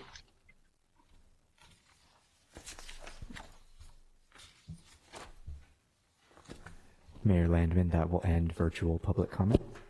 All right. Thank you. All right, so that brings it back to the council. See, we have any further discussion on this from anybody? Councilmember Sparks. Thank you. I'd just like to speak in support of this item. I think that as we're going to have 2 new people on the council and 2 people who have only been here for a couple years and whose first in-person meeting is tonight. I think it would be wonderful to have a chance to really start off getting to know one another, learning how to work well with each other, and just getting off to on the right foot right at the beginning. So I hope that we can invest in this. Thank you. Anybody else? Councilmember Ford. Yeah, I'll speak in support as well. I was in support of the original, but I actually think that the feedback from council did improve it. I think that the focus on, in the original proposal, there were workshop discussion topics which did duplicate our strategic planning process, and I think if we can focus on the things like factors that will help the council and staff collaboratively achieve priorities and expectations,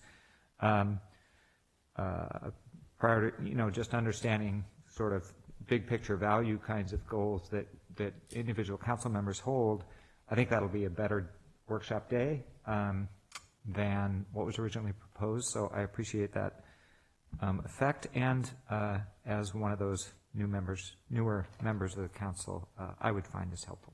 Thanks. Okay. Anything, Vice Mayor? You good? Well, let me check in with Councilmember Moore and see if he has anything. No, I think it might be a little bit more definitive in what you're trying to accomplish here. As I stated previously at the last council meeting, personally, I think it's a lot of fluff, and it seems like you're going to be sitting around singing Kumbaya, and then I don't know if that's team building, but if that's team building and it helps the council members to discern at a more effective and efficient level moving forward, then great. But I'll keep my fingers crossed on that one. So that's my opinion on that. Thank you. I think if you read the prospectus, they charge extra to lead a chorus of Kumbaya. That's beyond our approach. Even Roanoke Park can't afford that. So, all right, I'll just share my comments.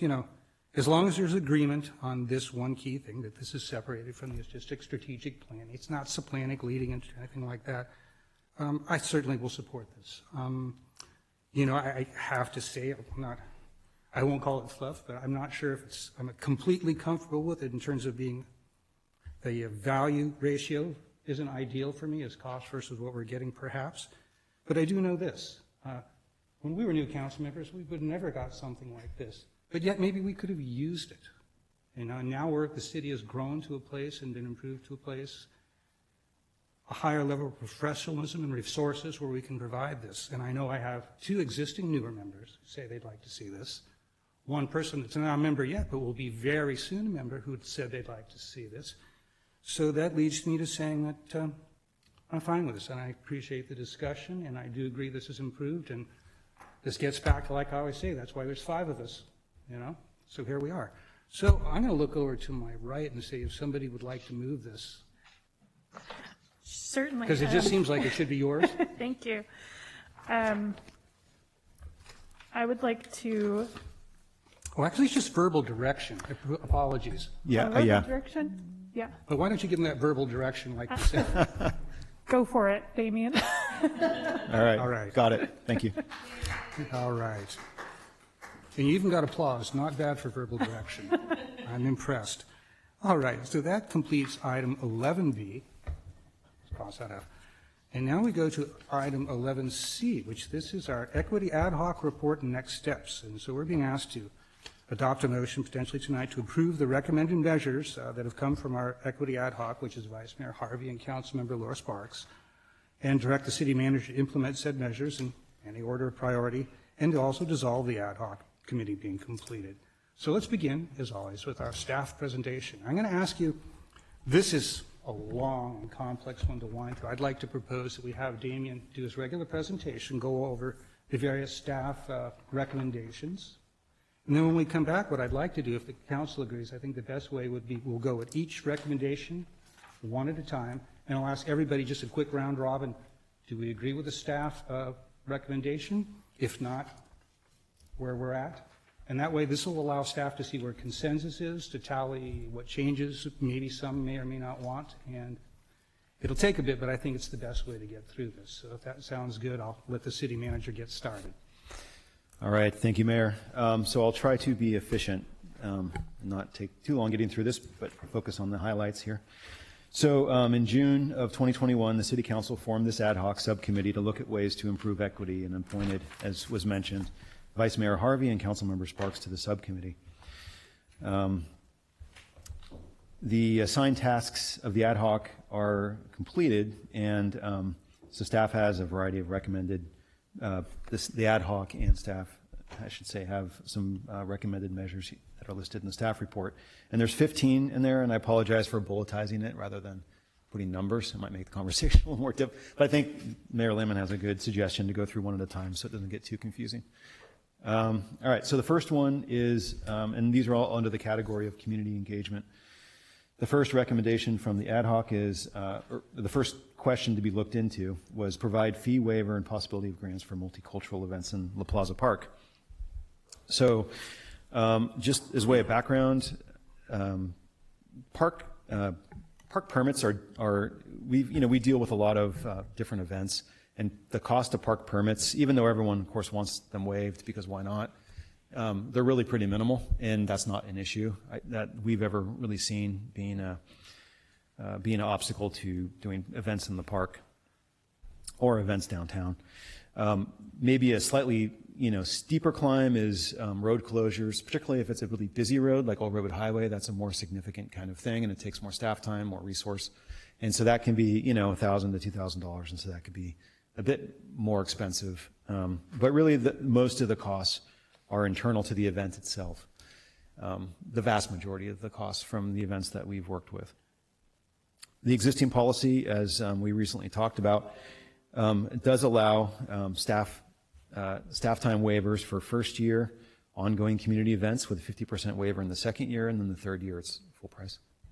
Point of privilege, Mr. Mayor. Yes. Since this might be kind of a long report, would it be possible to project something related to what we're talking about for the Zoom participants to look at instead of just the agenda? Do we actually have a slideshow for this? If we don't, I don't think that's going to be. Maybe even just a list. I would have to Yeah. suggest that if we could just list perhaps the packet pages for each of these, if anybody's following. I'm sure if somebody's interested in following, they're following the packet at home, and they can use that. Okay. Sure. Yeah, Mayor I can Landon, also display the packet pages That would be fantastic. on the. Sure, They're I going to can- be jumping around a lot, but yeah, we'll give you the packet pages as we go. That I can might help. I can read it out as I go. It's too much text really to display, but I can certainly get the packet page. Yeah, 158, 159. We know, is we got it. The first item, yeah. So I think, so the first, second year, third year event, new event waiver is part of our park policy. It's been a longstanding thing that's seems to be well received. And there's also, discounts for nonprofits, discounts for residents. So there's a lot of different ways that people get discounts. In the research for this, some cities such as Rohnert Park provide community grants essentially it's from casino funding, but they do it for, not just for events, but for like any type of community type neighborhood thing. I just pointed out because if the council wants to move forward on this, then they could have some materials in their application process that could be helpful. The city council currently has a $25,000 contribution budget. $15,000 of that currently goes to the Chamber of Commerce, and the rest, or a portion of that at least, goes to the previously mentioned fee and staff time waivers for events throughout the year. But the city council does have the ability to use their discretion to grant public funds to support whatever events they believe will further community goals. But for something like this, it should require some sort of formal application process. So all requests are evaluated at the same time, and then it could be managed in that way rather than ad hoc. So the recommendation on this one is that the city pilot an event grant process where the city council can consider small grant applications and award up to $5,000 per year. This would allow for multiple grants per year, and in addition to the potential existing fee staff time waivers previously described, to determine if the program is achieving the goal of bringing in new multicultural events. And it's suggested that to be eligible, it's recommended that it's only for new events, not for existing events. And existing events in Cotati, I mean, was the intent. And the event should highlight, celebrate one or more cultures in Sonoma County. And this level of funding is also expected to fit within the existing City Council annual contribution budget of $25,000. It's not recommended that the existing fee reduction and waiver processes that I described previously are modified at this time, just due to the pilot nature of this recommendation if the council wants to move forward with it, but also disrupting other current events that utilize some of these provisions in the park use policies. And it'd be a lot of moving parts all at the same time. So if this recommendation is supported by the council, then staff will reach out to multicultural organizations and invite them to hold events or festivals in Cotati. So that's the first one. And I will, this doesn't seem like it's going fast, but I'll go a little faster on this next one. So number 2, this is Council packet meetings page. never seem like they're going fast. It's okay. Yeah, I know. Sometimes I feel like an auctioneer. So, all right, so packet page 160 is investigate partnering with Roanoke Park for the Joint Leadership Academy, providing needs-based scholarships to Cotati residents. Can I ask you to hold on just a minute, Mr. Obid? I had a question from the Vice Mayor. Would you like to raise that publicly? Yeah, were you suggesting that we go through them one at a time? I'm afraid if I we was go gonna have through Dean- all of them, then we'll You forget don't have your what notes the... on each one already? No, I'm just, You know what? I was we- going to have Damien go through it all, but if the Okay. council would prefer, perhaps it would not be illogical to then we won't forget. stop after each one and then do our quick round robin. Where's council at? Let me know. I'm just wondering if that is consistent with offering public comment before we have discussion about items? We'd have to do it each time.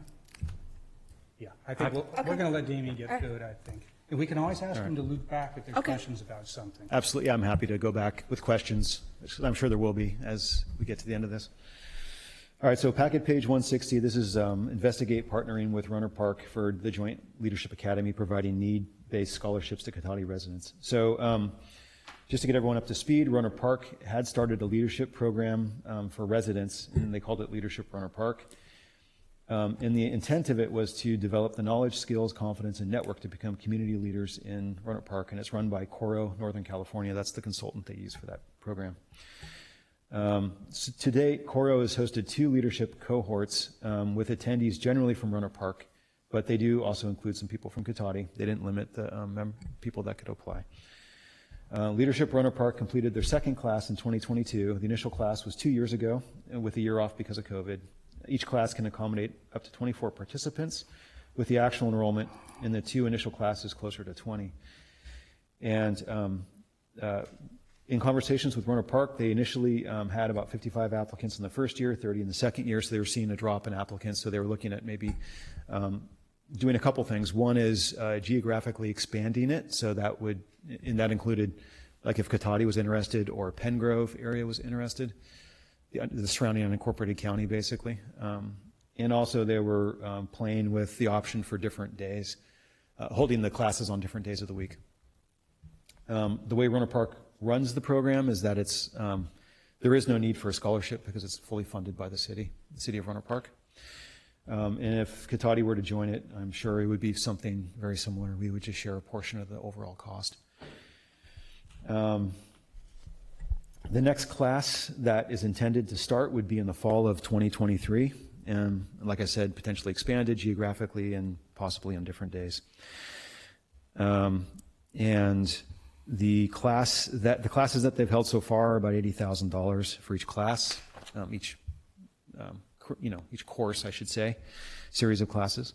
So, if it was based purely on population, the cost split would be roughly $12,000 to Cotati, $68,000 for Roanoke Park. I don't think that the cost would change much for a bigger geographic area. It'd be basically the same program. So the recommendation on this is to work with Roanoke Park to jointly create a leadership Central Sonoma County, but modified with a specific element to encourage civic participation as well as general community participation.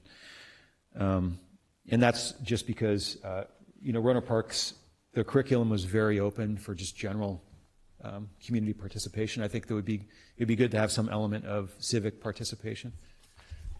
Hopefully developing the next batch of leaders that would be, coming to city government. in one of our bodies, or anyway. So I think that was the recommendation on that one. The next one, we're on packet page 161, is investigate cost options for providing Spanish access to our newsletter, which is our utility bill mailer. So in addition to the various forms of electronic communication, a primary source of city information is the utility newsletter, which was originally mailed to all of our water and sewer billing customers. In the past year, actually after we did our survey and some of the conversations at council, out of that, we recognized that the newsletter was only going to people that had water sewer accounts. And that was just an obvious oversight. So admin services quickly adjusted and found a way to get it to all mailing accounts in Cotati. And so for the last year, we've been doing that. So that also hits all the apartment residents, people in multifamily developments. So that was an obvious oversight that's been corrected. The current newsletter is one page. It's printed front and back, and it's mailed with the utility bills, or mailed separately in the case of someone that doesn't get a bill. Looking into translation, the presumption was that translation would be in Spanish, but it would require either that we shorten the newsletter to a single page if we want to keep it on one page, or create a second newsletter that is translated and mailed together, so it would be a thicker mailing. But looking at the community poll that was conducted in November of 2020, and that poll was conducted in Spanish to people that spoke Spanish. They found that only 3% in that poll found it to be a barrier to participating, and so by extension, at least based on the information we have, it'd be a similar percentage would find this to be a barrier for mailed information in general city communications.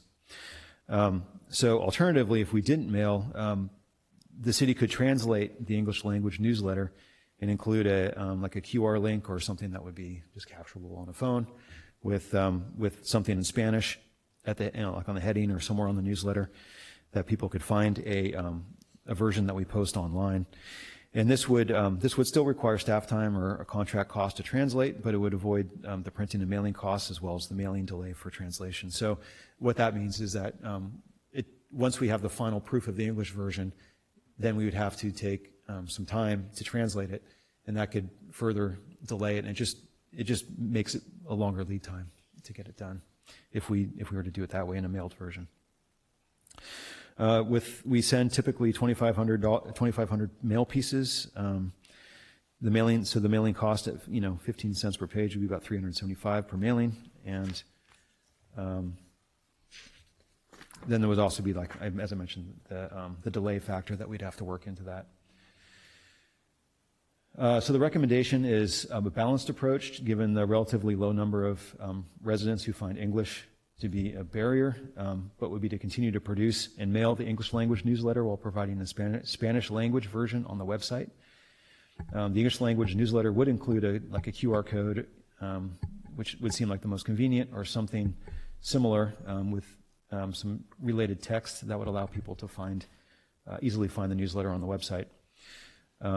This would also allow the English newsletter to be completed and sent for mailing during the publication and printing delay, which is usually once we send it to the print house, it's 2 to 3 more weeks before it actually arrives in mailboxes.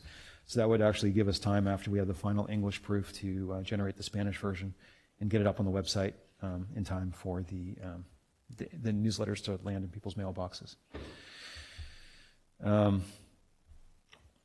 The city does currently have Spanish-speaking staff who can complete the translation as part of their daily work. But if this were not the case for some reason in the future, the city could pay, it'd be approximately $180 per newsletter for a contract service to translate.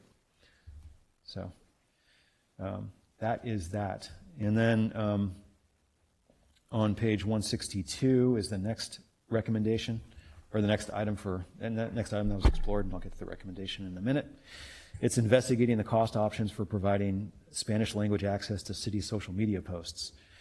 So currently the city operates a website and several social media accounts: Facebook, Instagram, Nextdoor, and Nixle. And most citywide news is distributed electronically either through the website, Facebook, or Instagram. The website does currently allow content translation into many languages. The exception is third-party website integrations. So we do have some third-party website integrations that are not part of our hosted website that we would have to look into how we translate those. But the bulk of the website is translatable through an on-page tool that allows that. If a user uses Facebook or Instagram and their device is set to some other non-English language, when they view an English language post, it allows for translation. The same obviously works in reverse. If you have Facebook, if you have your phone set to English language, when you go to some other language, you'll see options for translation in the same, so it works both ways. So Facebook and Instagram don't seem to be an issue. The one caveat, though, is that things that are embedded in graphics cannot be translated. So I'll get to that in a minute, but that's part of a recommendation. And then Nixle. So at this time, we use Nixle primarily for more urgent or emergency information. We don't currently have a way to translate that, and that is something that I'll talk about more in a minute. Lastly, this wasn't actually part of the thing, but part of the question, but I'll just put it out there, is that you do notice that our meetings are through the Zoom format are translated. You can see that tonight. And for anyone that joins the meeting through Zoom, they can also translate it into any one of like 10 or 12 different languages. They can translate live. So that's also available to people if they want to follow along. So the recommendation on this is to continue to explore translation options for third-party hosted elements of the city website, as I mentioned, and update the social media procedure to ensure that the text is not embedded in images for translation, and for visually impaired residents, which would be a problem for screen readers as well. Or if there is text and images, to duplicate that text outside of images so it could also be translated.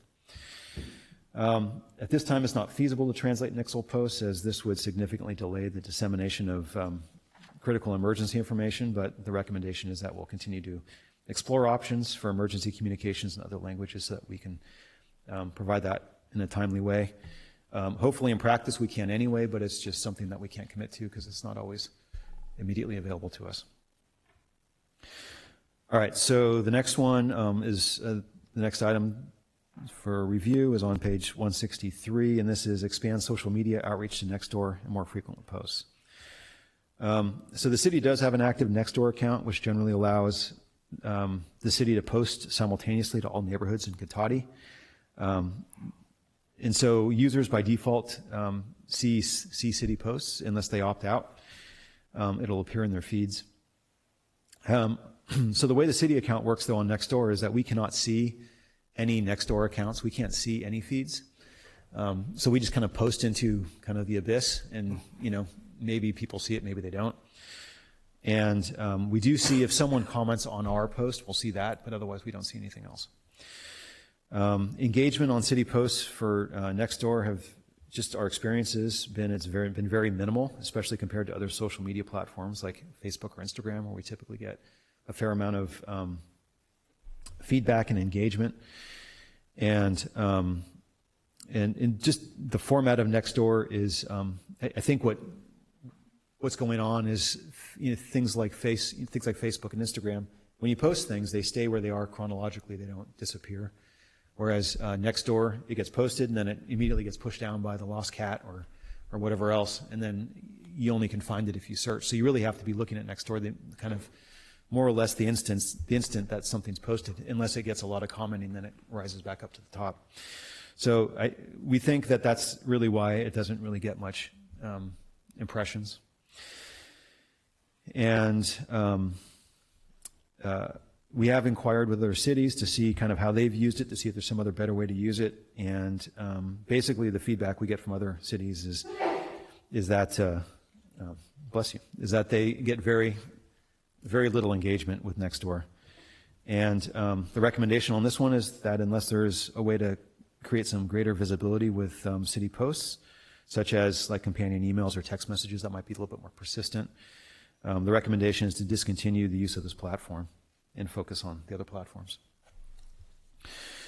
Okay, also still on page 163, the next item is investigate options to upgrade the electronic downtown bulletin board, or otherwise known as the marquee.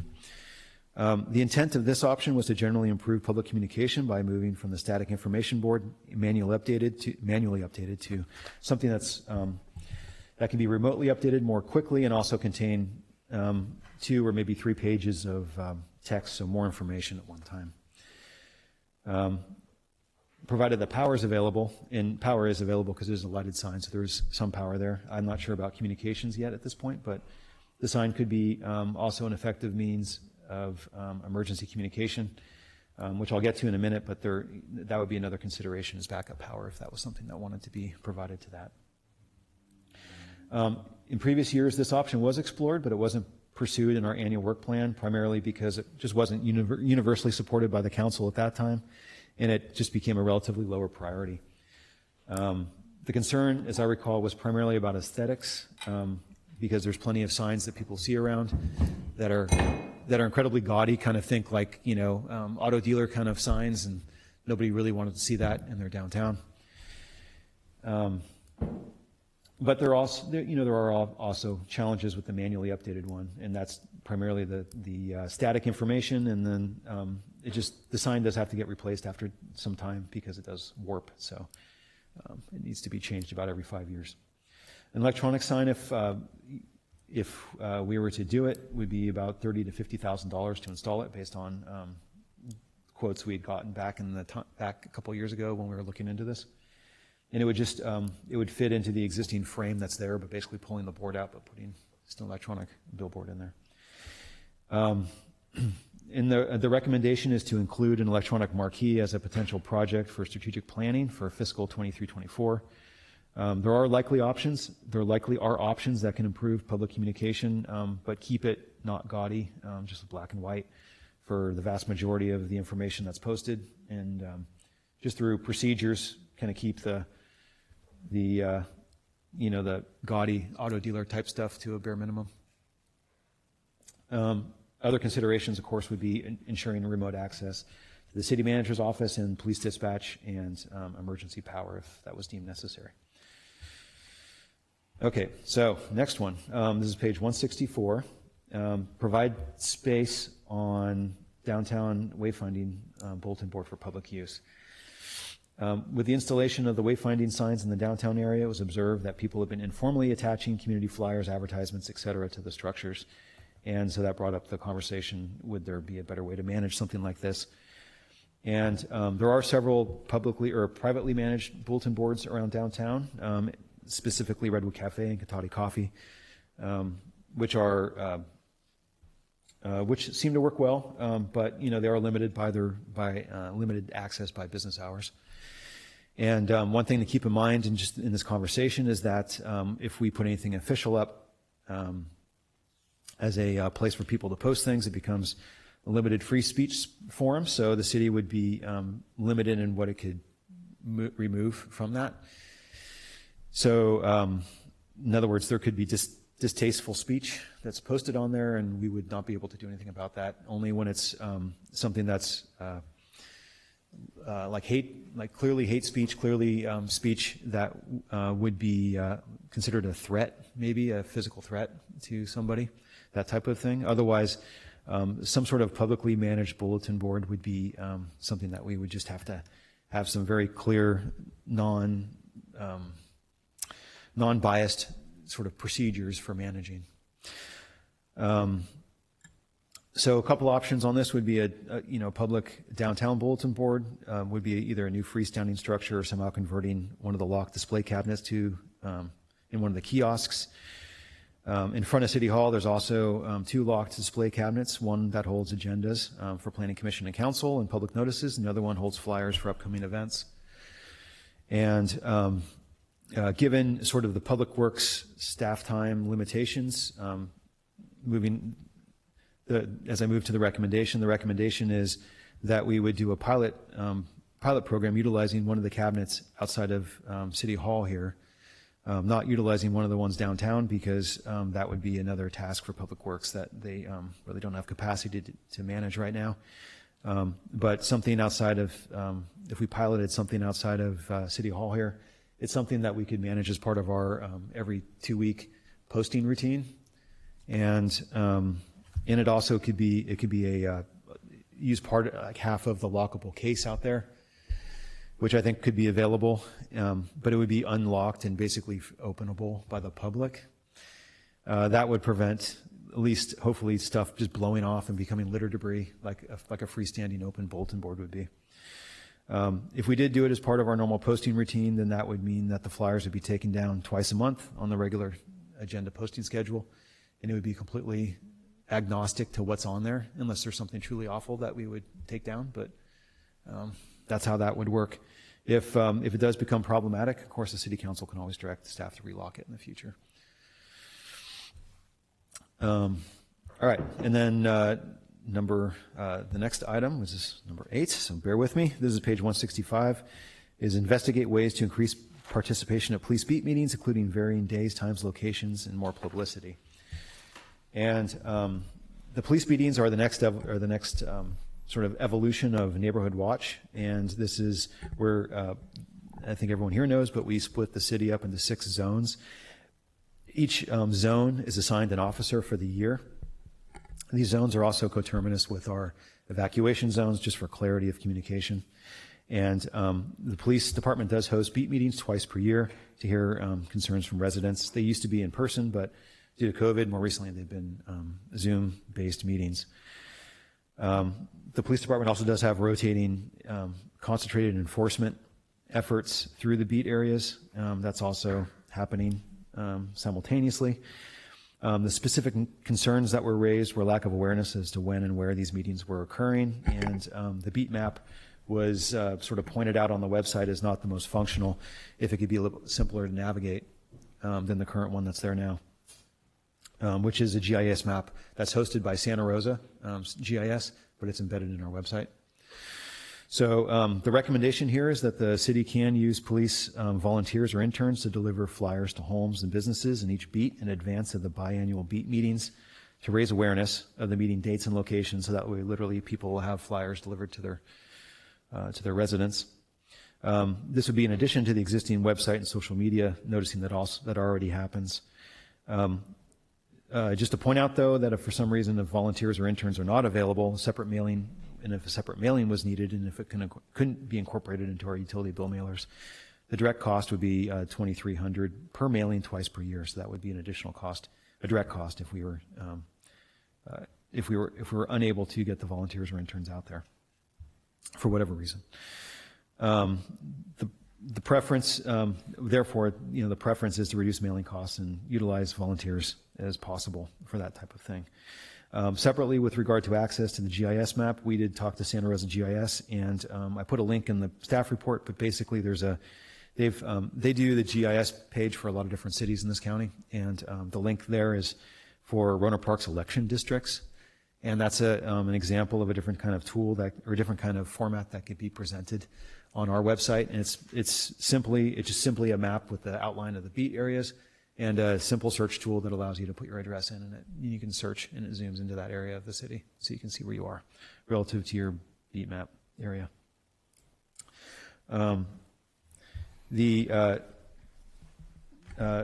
Just one caveat on that is that putting contact information, officer contact information in that search result would be a little bit more, I think, prone to error, because it would require us to give Santa Rosa GIS that information. They have to embed it in the GIS tables. So, it could be one of two ways. Either we just zoom in and people can see where they live, and then they can see an accompanying information on the web page itself that the city maintains, which would probably be the cleanest way to do it. Another alternative would be a static link in the Santa Rosa GIS search results that would then link to a separate city page. But the recommendation is to just have the zoom in feature with the officer contact information on the city hosted part of the page that people can look at. Okay, so packet page 167,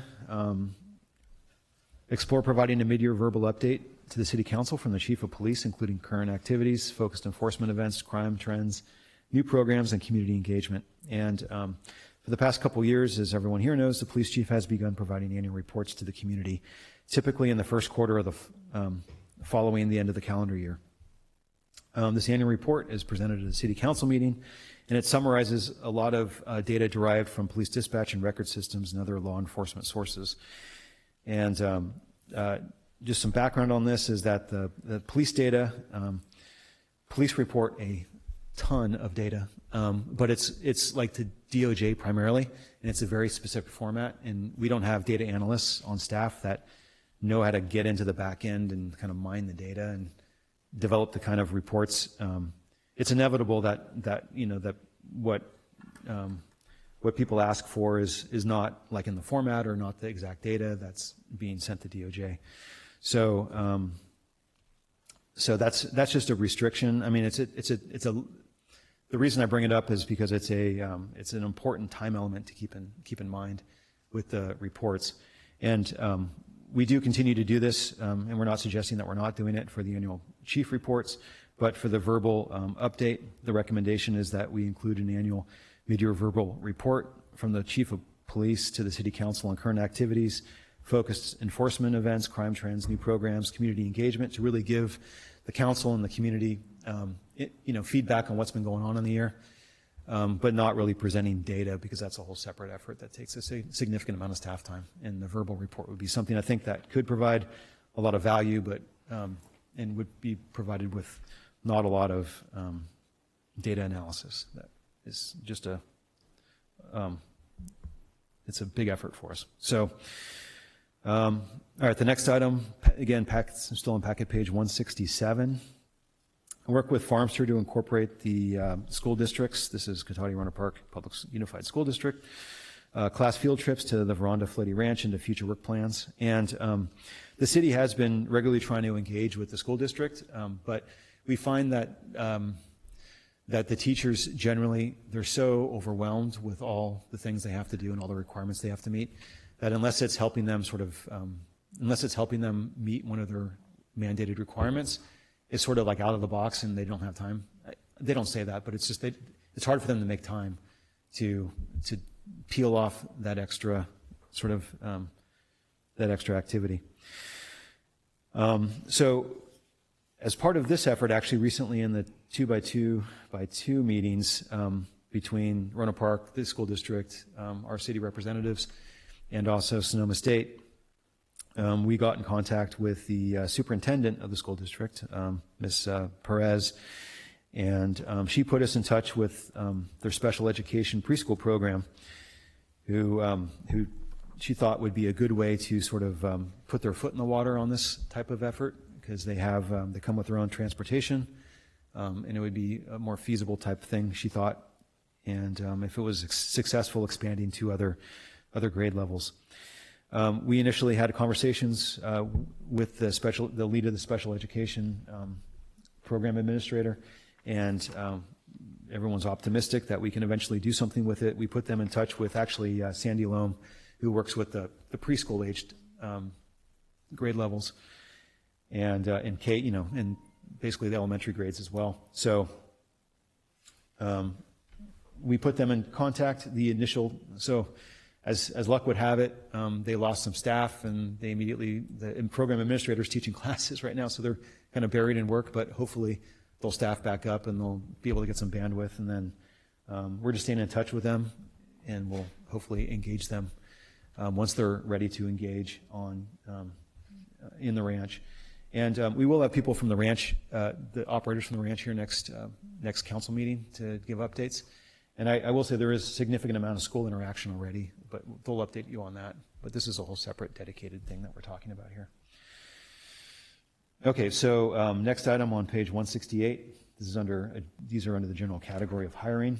So investigate and provide just-in-time anti-bias and equitable interview practices training for employees who will participate in job interviews. So this came up. This type of training is required for community colleges in accordance with the Education Code.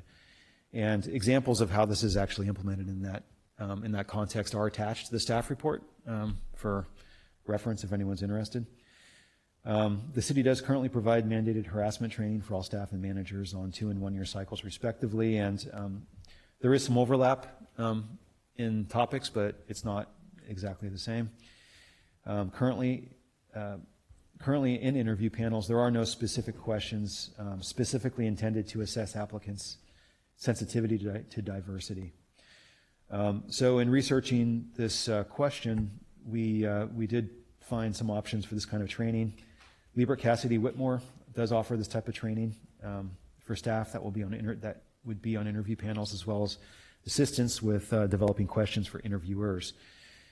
And that would be somewhat, those interview questions could be somewhat customized, so they probably would have to be somewhat customized based on the job position that's being interviewed for. LCW is a firm that we also use for other employment law, and they are well acquainted with EEO and DEI type issues. Employment law, as I think probably everyone is well aware, is a very there's a lot of law and there's a lot of case law around employment. So it's a subject that you just have to be careful how you implement things. So LCW would be, I think, well situated to do that type of thing. To do this, there is some, I won't get into all the details here, but it's in the staff report, but LCW would propose a 2 to 3 hour workshop for staff on interview panels, and this would typically be a $2,500 to $3,000 effort per workshop if that were remote. And then there would be some additional cost with helping staff developing interview questions, mostly vetting them to make sure that they're okay and they wouldn't create any problems for us. The training itself would be primarily, if this were implemented, would be annual training for supervisors and managers, who generally are the people participating on interview panels. Although it could be some other people, but that would be just essentially people that are regularly on interview panels. It would be probably held virtually. That would reduce costs, and a minimum of one question would probably be added to the job interviews to help assess applicants' sensitivity to diversity. And then, again, it's recommended that LCW would provide this training if council wants to move forward on this. All right, next item is on page 169. Again, our packet page 169. This is work with recruiting firms used by the city to advertise jobs more broadly in places likely to reach underrepresented groups to ensure diverse candidate pools.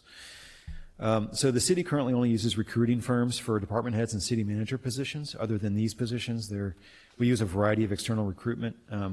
We don't use recruitment firms. We send it out on a variety of different job boards, which includes our city website through IBS, governmentjobs.com, Indeed, which basically goes everywhere in the world. It kind of spams job listings everywhere, and then a bunch of other specialty sites depending on what the job listing itself is. So depending on, the bottom line is for most of our job listings, they're very widely available, so it's unlikely that this limits the diversity of job applicants. The diversity pool, just based on staff experience, seems to be specific to the position being recruited for. And there's some examples in here, but basically, some are very overrepresented by male applicants, some are very overrepresented by female applicants. Again, depending on the job role, some are, it can also be based on degreed or non-degreed positions. That tends to skew kind of representation, it seems. But in general, with the shifting demographics of the county, the workforce trends is generally older, and Latinx tends to be I would say, the general trend. And then the recommendation on this one is when the city works with a recruiter, that we would just include that as stated criteria in their scope of work, that they just make sure that they're looking at all the different places to make sure that anyone that could be a candidate for a particular job has it available to them as an application, or they're aware of the job listing so they can apply to it if they want. And then another suggestion is, moving forward, the city can add voluntary demographic questions to job applications to develop a better understanding of the applicant diversity relative to the community diversity. So That would help focus future diversity initiatives if the city wants to take up any of those. All right, packet page 170. We're almost there. Hang with me. Review job classifications for opportunities to include bilingual or desired job as a desired job skill. So currently the city does not list language as a required or desired job skill in any job classifications. And so the conversation at the ad hoc was that it was believed that this may be helpful in recruitment by indicating that the city places value on this skill, as well as help the city functionally for a specific need as for municipal services to the community. And the city does have staff with fluency in various languages, in addition to English, of course, including in City Hall and the police department that are fluent in Spanish, which presumably is the main language that I think people are interested in given the demographics of the community. And based on the job classifications of the city, as I mentioned, there are no jobs where bilingual fluency can be required. There's no jobs like that, like translators or those kind of jobs. However, it's likely that there could be some job classifications that meet the threshold of preferred bilingual fluency in Spanish. So what this would mean is that if we had something like that, if two applicants were otherwise equal, that skill would set them apart for hiring. So they'd be equal in all other respects. Then if they had that skill that another applicant didn't, then it would be, like I said, it would set them apart from the other applicant. So I also included in here the process that we would have to go through to include it as a desired skill. So basically it would be an interview with each job classification. Each position would need to be interviewed to understand if Spanish is regularly used, and that's generally defined as used at least once per week. And I won't go over the questions, but basically there's questions in the staff report if you're interested in the kind of questions that the evaluation would consist of. And the intent of this type of evaluation is to avoid and document and avoid employment discrimination lawsuits when choosing one applicant over another for this type of skill, or really any type of skill, but this is just how employment law is. Each positional interview would cost about $1,500 to $2,500 based on the estimate from LCW who would do something like this. As mentioned, it is possible that there's some frontline positions, as well as it's like front counter positions, recreation, potentially police positions that could justify this kind of preferential language. The study to review and document these positions would likely be in the $10,000 to $15,000 range, depending on the number of positions reviewed. And then there could be future MOU ramifications as well by incorporating this. All right, so moving on to the next category, contracting. So the question was, exploring contracting as a means to employ a more diverse base of suppliers and contractors. And so the city currently contracts in a variety of ways, but I guess they would be fit into these general categories, which is professional services, non-professional services, material suppliers, and construction contractors. And professional services are the most commonly design-related services, and they are under state statute based on qualification. Qualifications basically how qualified they are to do the design work typically. And cost can be a factor, but it's can't be the only factor under state law. And it's typically posted on the website and sent to a wide list of known consultants. Non-professional services are typically things such as janitorial, landscape, HVAC, those type of non-professional service type agreements. And these are typically based on ability to meet the sort of the city's insurance and contracting requirements, but also the cost of the service. Material suppliers are generally local suppliers of specialty parts, but also can include general office supply or janitorial supplies. And they're typically based on best value, lowest cost to the city. And sometimes only specialty items can be available from specialty suppliers. And then construction contracts those are sent out to all of the builders exchanges, and they're pretty widely available to virtually anyone, especially the bigger contracts. Anything that has federal dollars in it has a very extensive reporting and disadvantaged business enterprise process. And I will say that just under the guise of procurement, there is a 5%. The only sort of preferential procurement we have is a 5% preference for Cotati-based contractors, suppliers. And then one last thing is that there is also something called joint procurement, which is also sometimes used, most typically used under state bids, where one public entity has gone out to bid on something, then we can sort of piggyback on that. That's a way to do joint procurement, which I'll talk about more in a second because that ties into the recommendation. And so this is also relevant to this conversation is the County of Sonoma is working on a cooperative, equitable joint procurement initiative with cities that are interested. So the city has expressed an interest in participating in this, and so we're continuing to follow along with this effort. And the county has issued an RFP, and they're currently evaluating the short list of potential vendors to run the process for them. And I expect that to hopefully start. I mean, we're almost in the holidays now, but hopefully early next year they'll start actually working on that project. And so the recommendation basically is that it's recommended the city continue to engage with the county on the joint procurement effort currently underway and report back to the city council once the program has been further developed to decide if continued participation will cost effectively achieve equity in contracting. All right, and then last one, packet page 172. This is under the category of homelessness, and the thing was to investigate the possibility of reviving the safe parking program, including funding models and possible locations. So just a quick walk down memory lane. The city did run a pilot safe parking program in the St. Joseph's Park and Ride lot for approximately 1 year.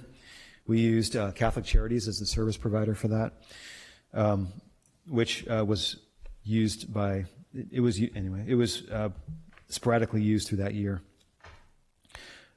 We did experience problems with that, and Catholic Charities did actually also sort of at the end of the year concurrently just pull out of the program because they were doing an organizational restructuring, and they were putting their resources towards other efforts that they felt, I guess, would be a better use of their own resources. So they stopped running safe parking programs generally. At the time we did our pilot program, there were several other programs in the county, and they've all stopped, to my knowledge, essentially at the same time ours did. There are a couple programs in the county currently that I'm aware of.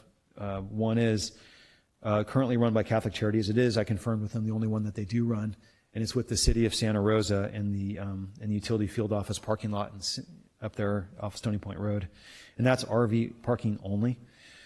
And then also there was a growing issue with RVs parking behind the Barlow in Sebastopol, so the city of Sebastopol created an RV village in town using saves to provide the services to that RV village. And this program is year to year. It does receive a significant amount of funding from the county, and future operational funding from the county is uncertain, but that's essentially how Sebastopol is running it, is largely through county funding.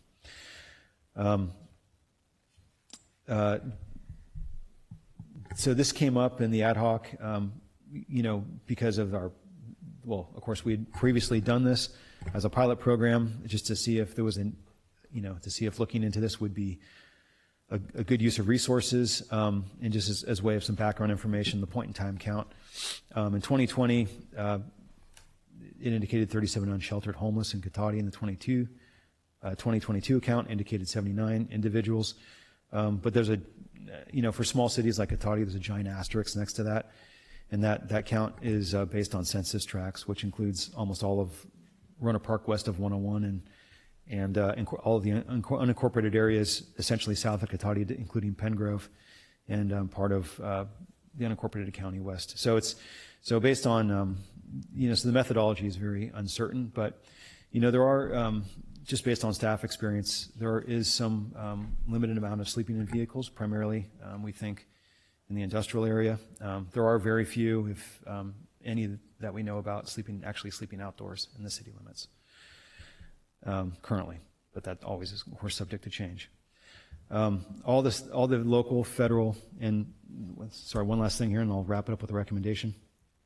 All local, state, and federal funding streams for these kind of programs are directed to entitlement jurisdictions, and so that means Petaluma, Santa Rosa, and the County of Sonoma. And the continuum of care gets a significant amount of funding now.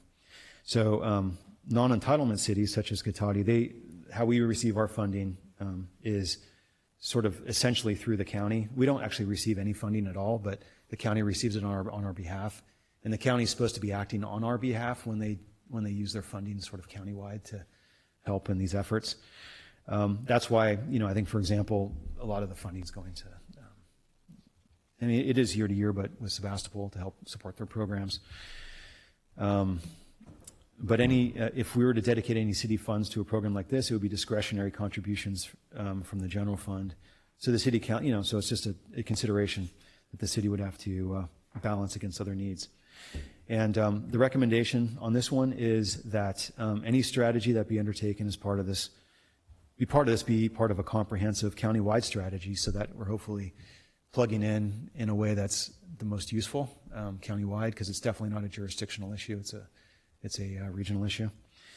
And this would enable joint planning and action. And probably the body best situated for this would be the continuum of care, which we have a representative on, and we do have a permanent joint seat with Rohnert Park on that board. And just feel this would be the best strategy to ensure strategic deployment of resources countywide, and it will also include, once the COC gets up to speed, they are going to be asking for discretionary contributions from all the cities. So that is coming, and it'll probably be in tens of thousands of dollars. It won't be a small thing. So that will be an ongoing, probably ongoing contribution. So just something to keep in mind as you discuss this. And see, wasn't that fast? So with that, I'd be happy. Depends on your point of view. I'd be happy to answer any questions. In a geological way, it was very quick.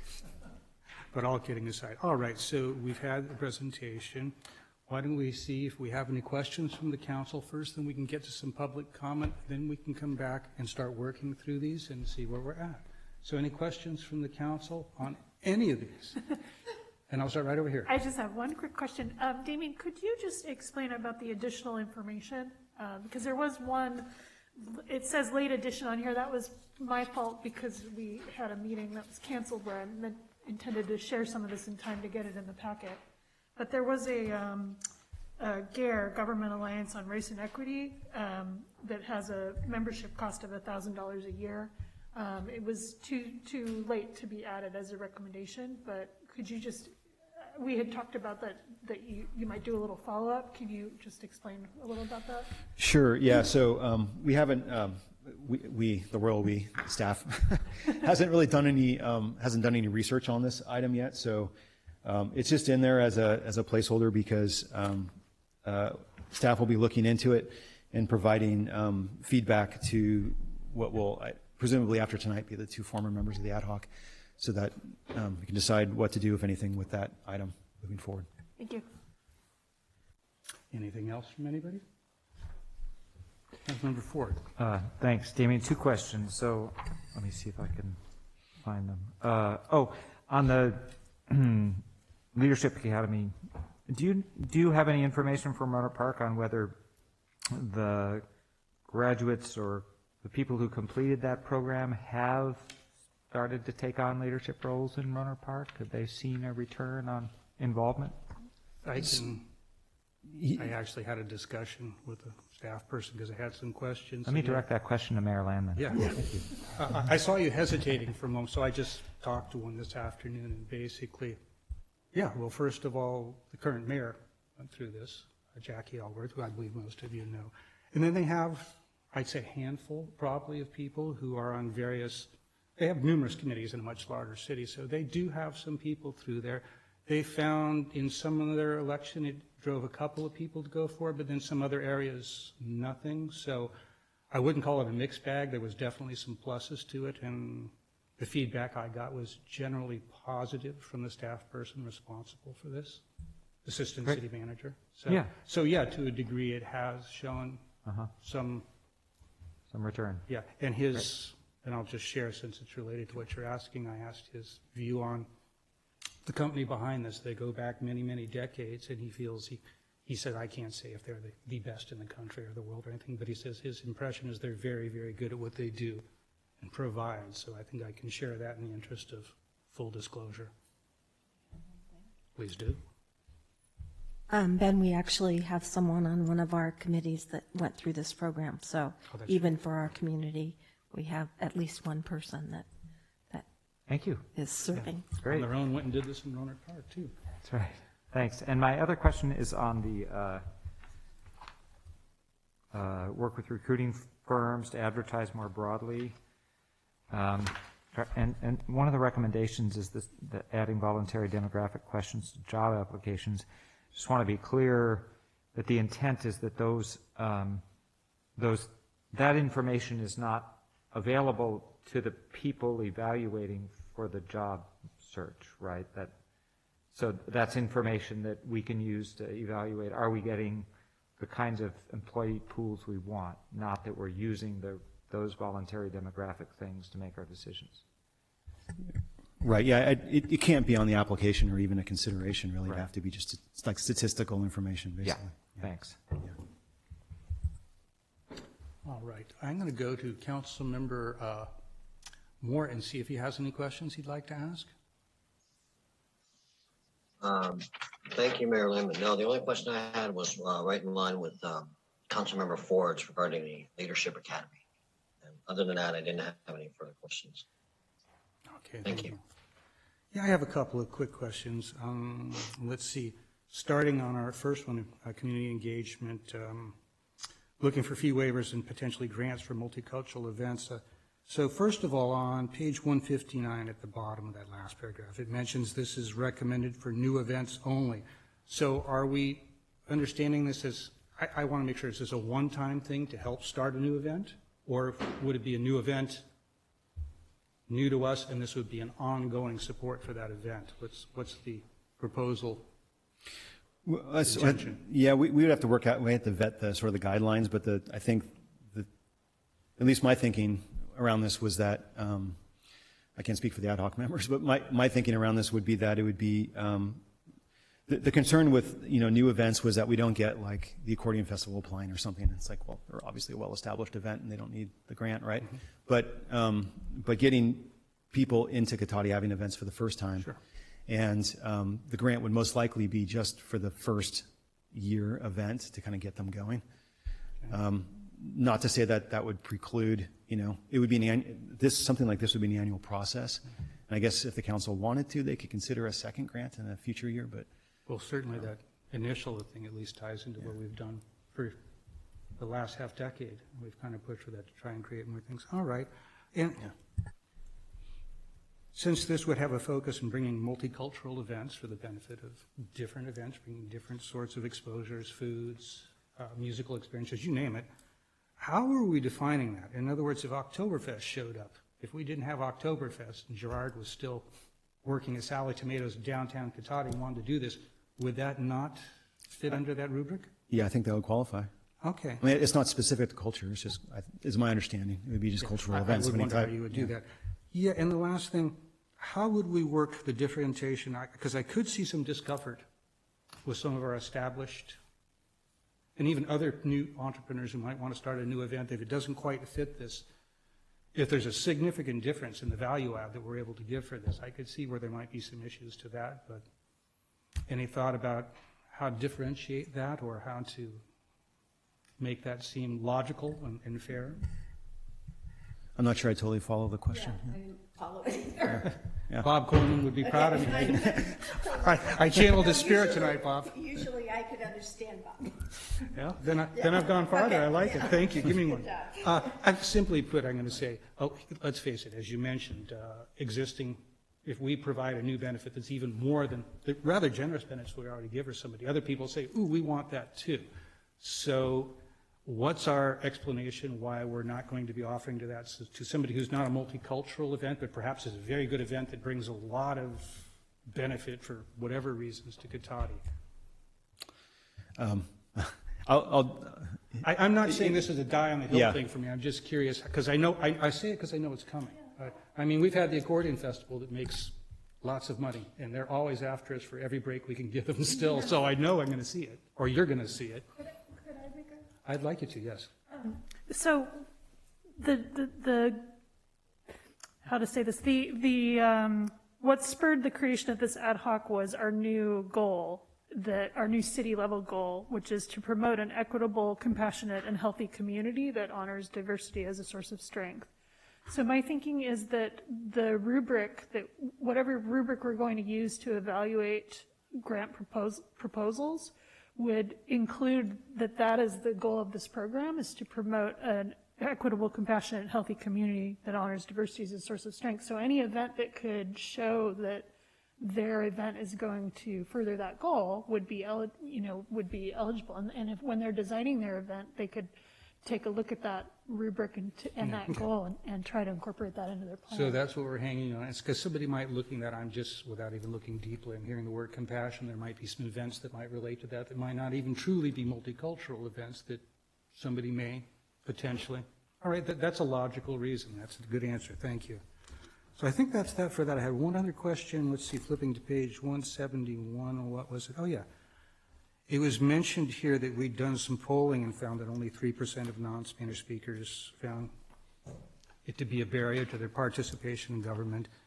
And there was a description of that generally a usually used definition of was if it's needed 1 time a week or more. But what I'm not seeing in here is what our employees are experiencing. I know we have a few frontline people, fortunately, that do have bilingual skills. How often do we use this? Is it 1 time a week regularly? Is it more? Or is it less? What's the range? Because that's important to me, I think, in this one. Well, I'll ask for some input from and I know some other staff here, but vary. But yeah, but it does vary. I think like in Park and Rec, it does seem, especially with facility rentals, it seems to be somewhat frequent. And I think just talking with admin services, it seems like with utility billing questions, there's at least some regularity to it. So do we meet that standard, generally speaking, of 1 a week or more, would you say? Between utility billing and business licenses, we are seeing more individuals that are interested in starting businesses or working with businesses. We are seeing them maybe 1 every other week, so, where we're assisting them. Again, being a small city, we do have a person on staff that is now bilingual, so it's been a great assistance. I'm sure. And we do have a lot of our forms and documentation that is available online in multiple languages. Good. I just wanted to get a sense of how often the need is, because that's something that's a little opaque to us. We're not down with you every single day at the front desk seeing how often you use various skills. So I think that's all the questions I had. I will also add, too, I think, actually, Chief, if you want to, I actually learned something today, which I didn't fully appreciate, but that, and maybe you can speak to this a little bit more, but that in dispatch, when you're in dispatch, you have access to like the Babelfish, no matter who calls, you can there's like a million different voice translation options, but so dispatchers I don't think is really a concern. Is my understanding. I would expect we've had that for years. Yeah, so no, with the police department, mayor, and council, so we often have people come into the lobby that are Spanish speakers, and fortunately, we have Christina Montoya as a dispatcher greeting them. That happens weekly. So you'd say at least weekly? And then Sergeant Gallo speaks Spanish as well. And I'd love to have more Spanish speakers, of course. Okay, good. Well, thank you. That answers my question. So with that, if there's no more questions from anybody, let's open up to public comment. We'll start locally, and then we'll go to our remote. So I'm going to see if anybody wishes to rise to speak. And I do see somebody approaching the dais. Welcome. And just if you could, for the record, introduce yourself, even though we all know you. Okay, hello, I'm Kay Rivers, and I wrote quite a few notes, so I know we still, it's 2 minutes with the long, okay, so I'll try and be quick. So one thing I wanted to comment was about the bilingual issue, and you mentioned the 3% saw it as a barrier, and I just did quick math, and that's 225 people who saw it as a barrier rather than just, it would really make me feel more included or welcome or like I am a part of this city if I could read it in my native language. So I feel like the barrier is like the outer edge of what I hope we can offer to our residents to feel a part of our city. And that just brought to my mind, you know, especially like you mentioned the emergency thing. If it is an emergency, that's 225 people who won't know what emergency is happening, right? When I understand the software we're using doesn't allow for that, but I wonder if, I just want to bring to the attention that that feels like a lot of people to me who don't have that, you know, which I'm signed up for it. I think it's super helpful. And I wonder if we can't find a way to include them. And then I just was looking about the assistive listening system and was wondering if that also included translation, if we had that available. I don't know if we do or not now that we're back live.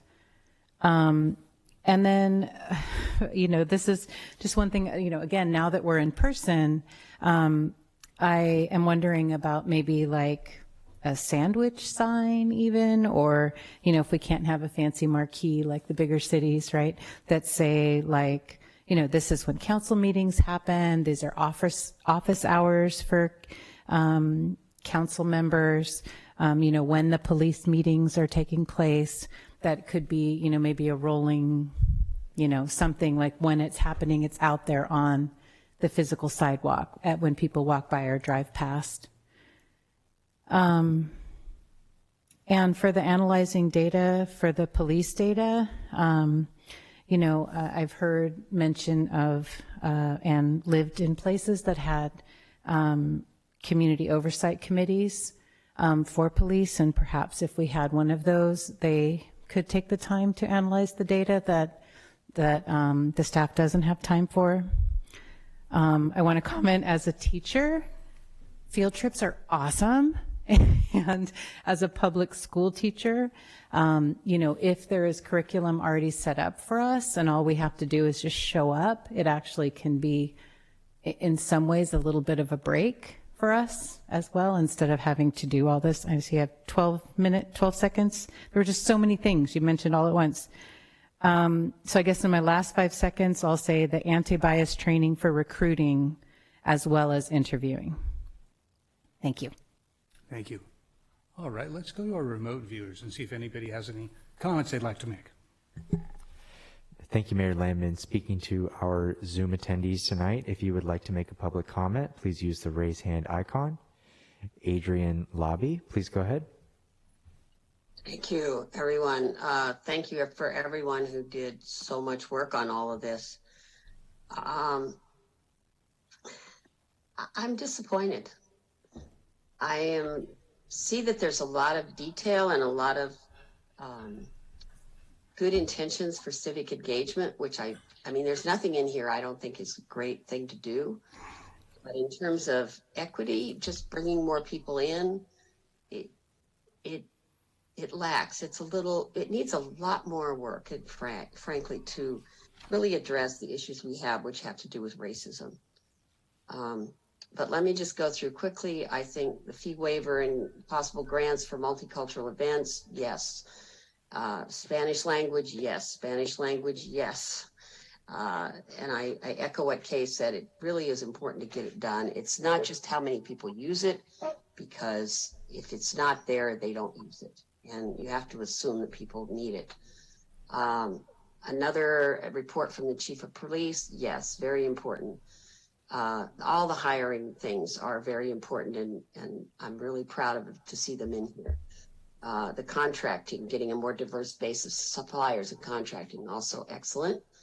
Of course, I like the idea of reviving a safe parking program, but again, it's a great thing to do, but it's not about racial equity. And really the impulse behind this committee was racial equity. So I was really hoping to see how we could be more publicly interracial. I was hoping to see a mural of some kind. I was hoping to see other things that were in our, I mean, it's great to have Spanish in our public stuff, but I was at least one of these, I was at one of these events when we discussed all this stuff, and there were so many ideas. And what I see come back is a lot of information about how to get more people involved, which, like I say, that's great. We need more people involved. I've been over at the Sebastopol City Council for off and on for the last year, and they regularly have 20 or 30 people in their council meetings.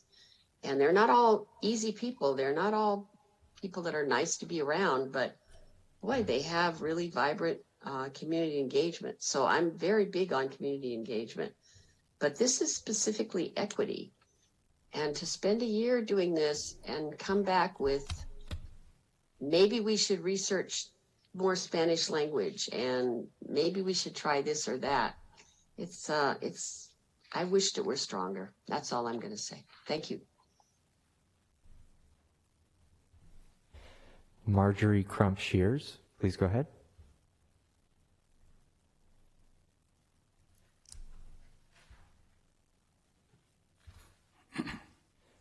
Marjorie, are you able to unmute? Can you hear me now? Yes, we can. Oh, good. I'm using my iPad, and I'm not as accustomed to it. First, I want to say brava to Susan and to Laura. Your work on this has been amazing. Thank you, thank you, thank you. I am also very supportive of this effort. I don't know what the next steps are, but I want to see this continue. I am particularly interested in the area of the reporting back from our local police department. I also am particularly interested in the idea of joining the Government Alliance on Race, or GARE. That might be very, very helpful to us in our efforts.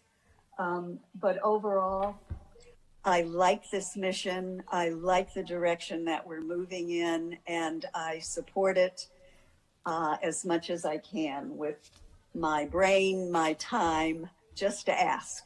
Thank you.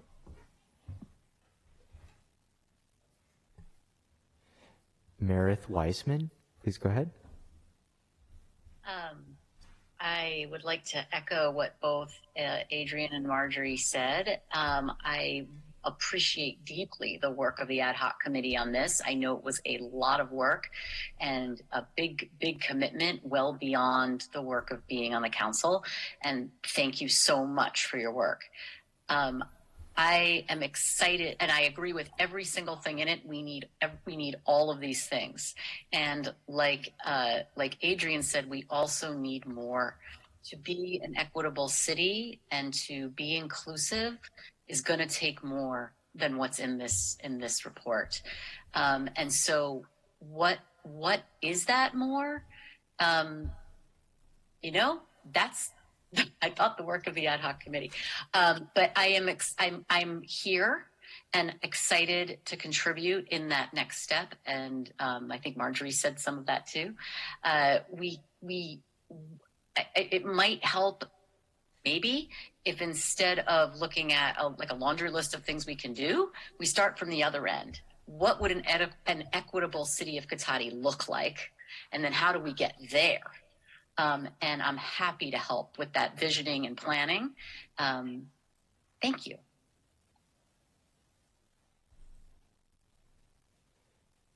Mayor Landman, that will end public comment. All right, thank you. So we're going to bring it back. Two questions for the city manager I heard in here. One, are assisted listening devices do auto translation? I believe they're just local wireless systems actually, so I really doubt it, but I'm going to ask because I'm no expert on those. Yeah, that is true. So it just ties into our sound system. So whatever language is being spoken on the sound system is what it broadcasts. Yeah. Yeah. And I'm watching the Zoom translation.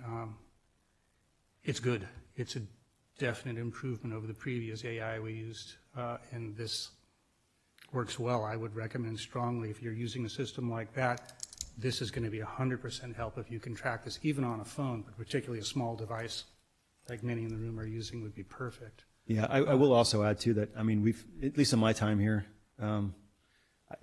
I've never heard of anyone asking for in-room translation as an accommodation or anything like that. So it's, if it ever happens, it's exceedingly rare. Well, if we had it available, I want to make sure it worked less than I wanted something frustrating like some of just the translation of English we've seen with our previous system and other systems too. Our Zoom is translatable too, by the way. It auto-translates. Which, again, solves a lot of problems. And the other question was, could a community oversight board be able to review the data? From the description I heard, this was a highly technical thing that our staff wasn't able to, so I'm assuming if you can't, the council couldn't do it. And if the council wouldn't be able to do it, I'm making the assumption linearly that it would be hard for any public oversight to do this. Is that incorrect? Because it sounds from the problem, it isn't a matter of willingness or time. It's just, this is heavy-duty data stuff, and we don't have the tools or the knowledge or the access to some of it. Could you Yeah, Mayor, fill that out for me a little? Well, you nailed it when you said access. So Department of Justice is only going to allow backgrounded police personnel to dive into this data. Not even a slightly aging mayor, really? I could try, but I wouldn't get very far. Okay. I just wanted to concern. But then after the data submitted to DOJ through the Uniform Crime Report and DOJ reporting, eventually it's all public record. Yeah. But to get there is a sensitive matter, and DOJ would not allow. Yeah, I just think it's been a surprise for all of us, including I could tell from staff. We expected to be able to access that sooner and have it, and it's nice that it comes and we have it and it's publicly accessible, but that's not something we're going to impact that way or through that modality either. So I have a request before I realize we're all wound up and ready for deliberations, but I've also been asked if we could take a short 5-minute for deliberations. Is that acceptable to the council? I'm looking at staff. You might be ready too. All right, we're going to take 5 minutes. We'll try not to stretch it too much longer than that, and we'll be right back and we'll get into our discussion. Thank you.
You know, someday when it's 3 or 4 pairs of spectacles, then I'm really going to be worried. That would be awful. All right. We've got the council. I think we have most of the staff. We'll let everybody pour their water glasses and get situated and get back started.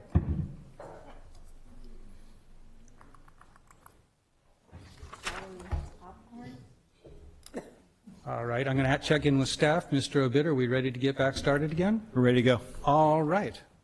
With that, welcome back, everybody. So we're still working on item 11C. And so we're to council, we've had public comment, questions. We're to council discussion now. So as we had talked about, what I'd like to do is go through each item, recommendation, and just quickly do a round robin, as it were, and see if we are satisfied with the staff recommendation. And if we're not, just a short description of what issues we may or may not have with it. Does that sound workable? Would it be all right for me to make? Would it be all right for me to make a just comment addressing some of the public comment that we had, or before we go through I'd like to it? get actually just back into this, if we could, yeah. Let's see here. So we'll start with our first one, which is on packet page 158. There is also a list, actually, of this, too, on the very back, starting on packet page 173, which might be handy for quick reference if you don't need to look at all of these to speak on it. It does leave out the exploring mid-year verbal report from the police update on packet page 167, but I'll make sure we don't miss that. But it's got everything else there. So at any rate, so the first question was providing a fee waiver, and possibility of grants for multicultural events in La Plaza Park. And I'm going to start right over here this time on the left and see yes or any reservations, pro or con. I'm in support of the recommendation to handle this through a small grant program. I like Councilmember Sparks' framing of it and establishing a rubric for those evaluations. I would want to see it developed so that it supported neighborhood groups within Cotati that wanted to take advantage of this, and they don't have an organization to receive a grant. So that would require some city structure to support that sort of event as well, perhaps through the rec department or something like that. So my understanding would be, are you saying to limit this to Cotati? No, not limit. I said also support Cotati. So the focus in the recommendation is on encouraging outside organizations to come hold their events here. I would like to see this program also support particularly neighborhood groups that want to run such programs. Well, we did have 2 multicultural events here about a decade ago, and it was from a local business, actually. First one was very successful. Yeah. I would think that would be part of it, but I would agree that it should be in there. Thanks. Councilmember Harvey, or Vice Mayor Harvey, forgive me. Well, since I was on the committee, of course, I support the recommendation. I didn't want to pass you up. You may have something you want to add. You may have changed your mind. I'm going to give everybody their prerogative. Oh, no, I mean, where we came down on this is we have the park policy, and we wanted to do a little bit more to kind of help get more multicultural events within a community. And if we can help new events, again, we might consider along the same lines of first year, second year type thing as we go along, to just kind of help kickstart, if you will, to bring some new events, there. So the idea here is for sure for the first year, but ultimately, as time goes on, we may want to do a sliding scale, like the first year is X number of dollars, the second year we give you, Pathway to success, hopefully, right? Exactly, yeah, to just kind of get it kick-started. Councilmember Sparks. Yes, thank you. I am in full support of this recommendation as well. I'm just not going to pass you any of these. Sorry. It'll become like a broken record. I'm sorry. Councilmember Moore. Mayor Landman, I do support this particular position on this. I might suggest, if it's not out of line, that you might survey the council, and if there's any objections to any of these, those could be brought up, and otherwise look at it as a blanket approval. Right, yes, no, I intend to let everybody, if they have objections or even just minor suggestions, because staff's collating all this, we're going to see where everybody lands, and it'll give something for them to work with. So, point well taken. Yeah, I think I'm fine with this. I liked the idea of supporting new events, because that matches with the other thing we've done, but I am open to having it be a sliding scale to success. That was a good marketing term. I forgot exactly how I said it. But that's the goal. All kidding aside, that's what we wanted to try to do here and make happen and bring more events in, and a variety of events for our park, because that just brings a lot of value.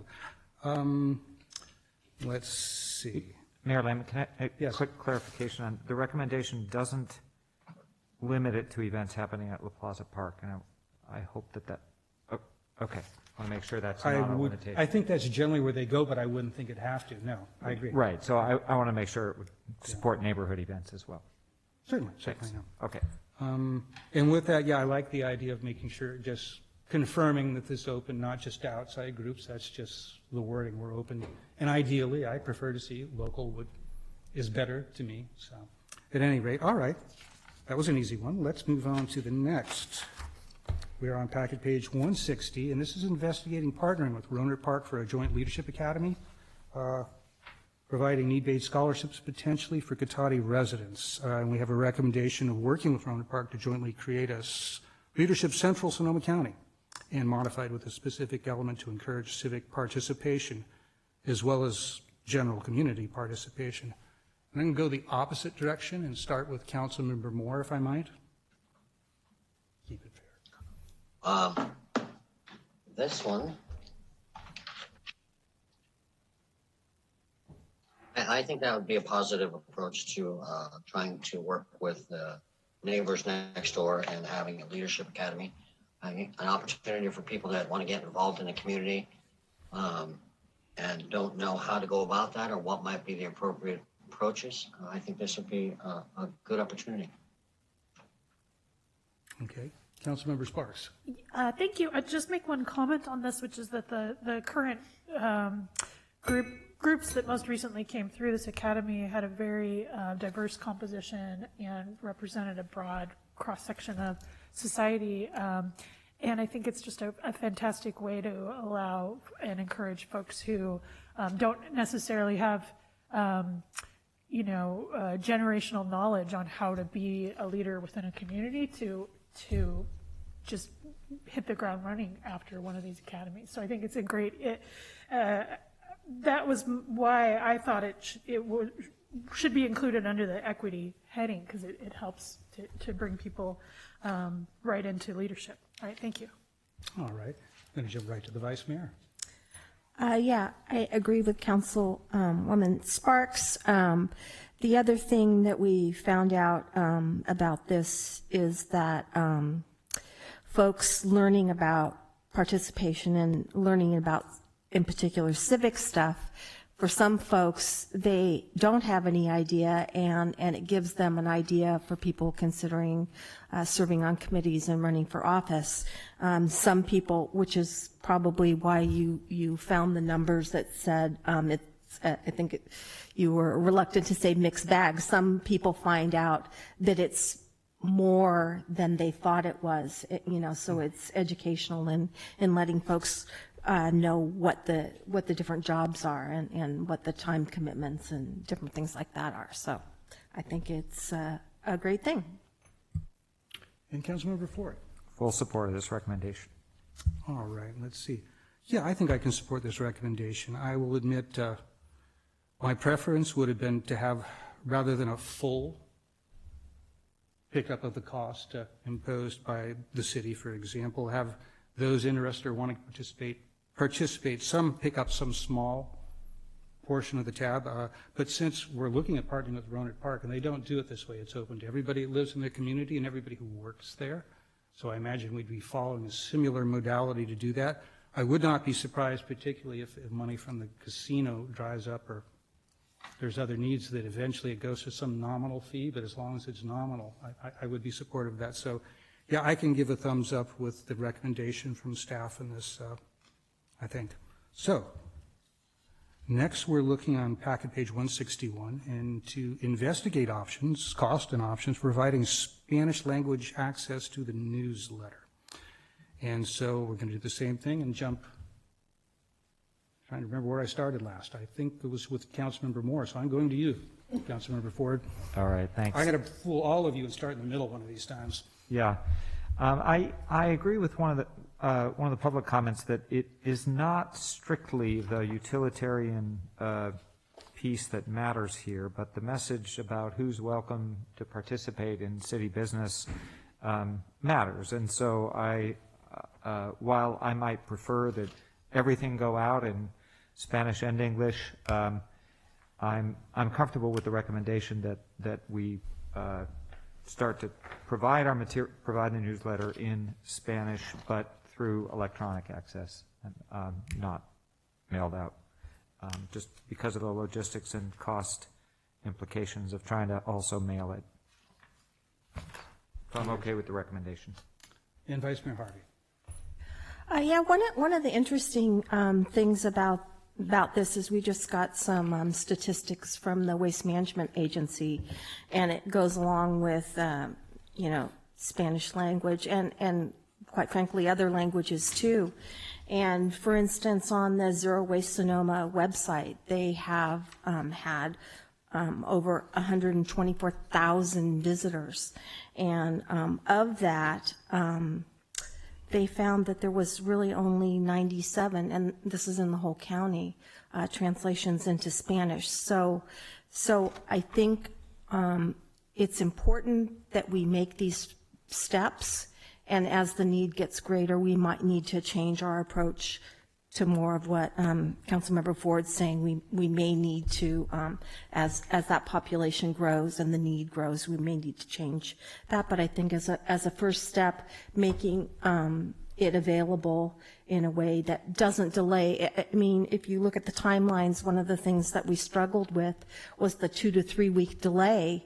And if you keep adding on to that, what you're sending out is already stale, a month old, and then really how useful is it? And this allowed for 2 paths.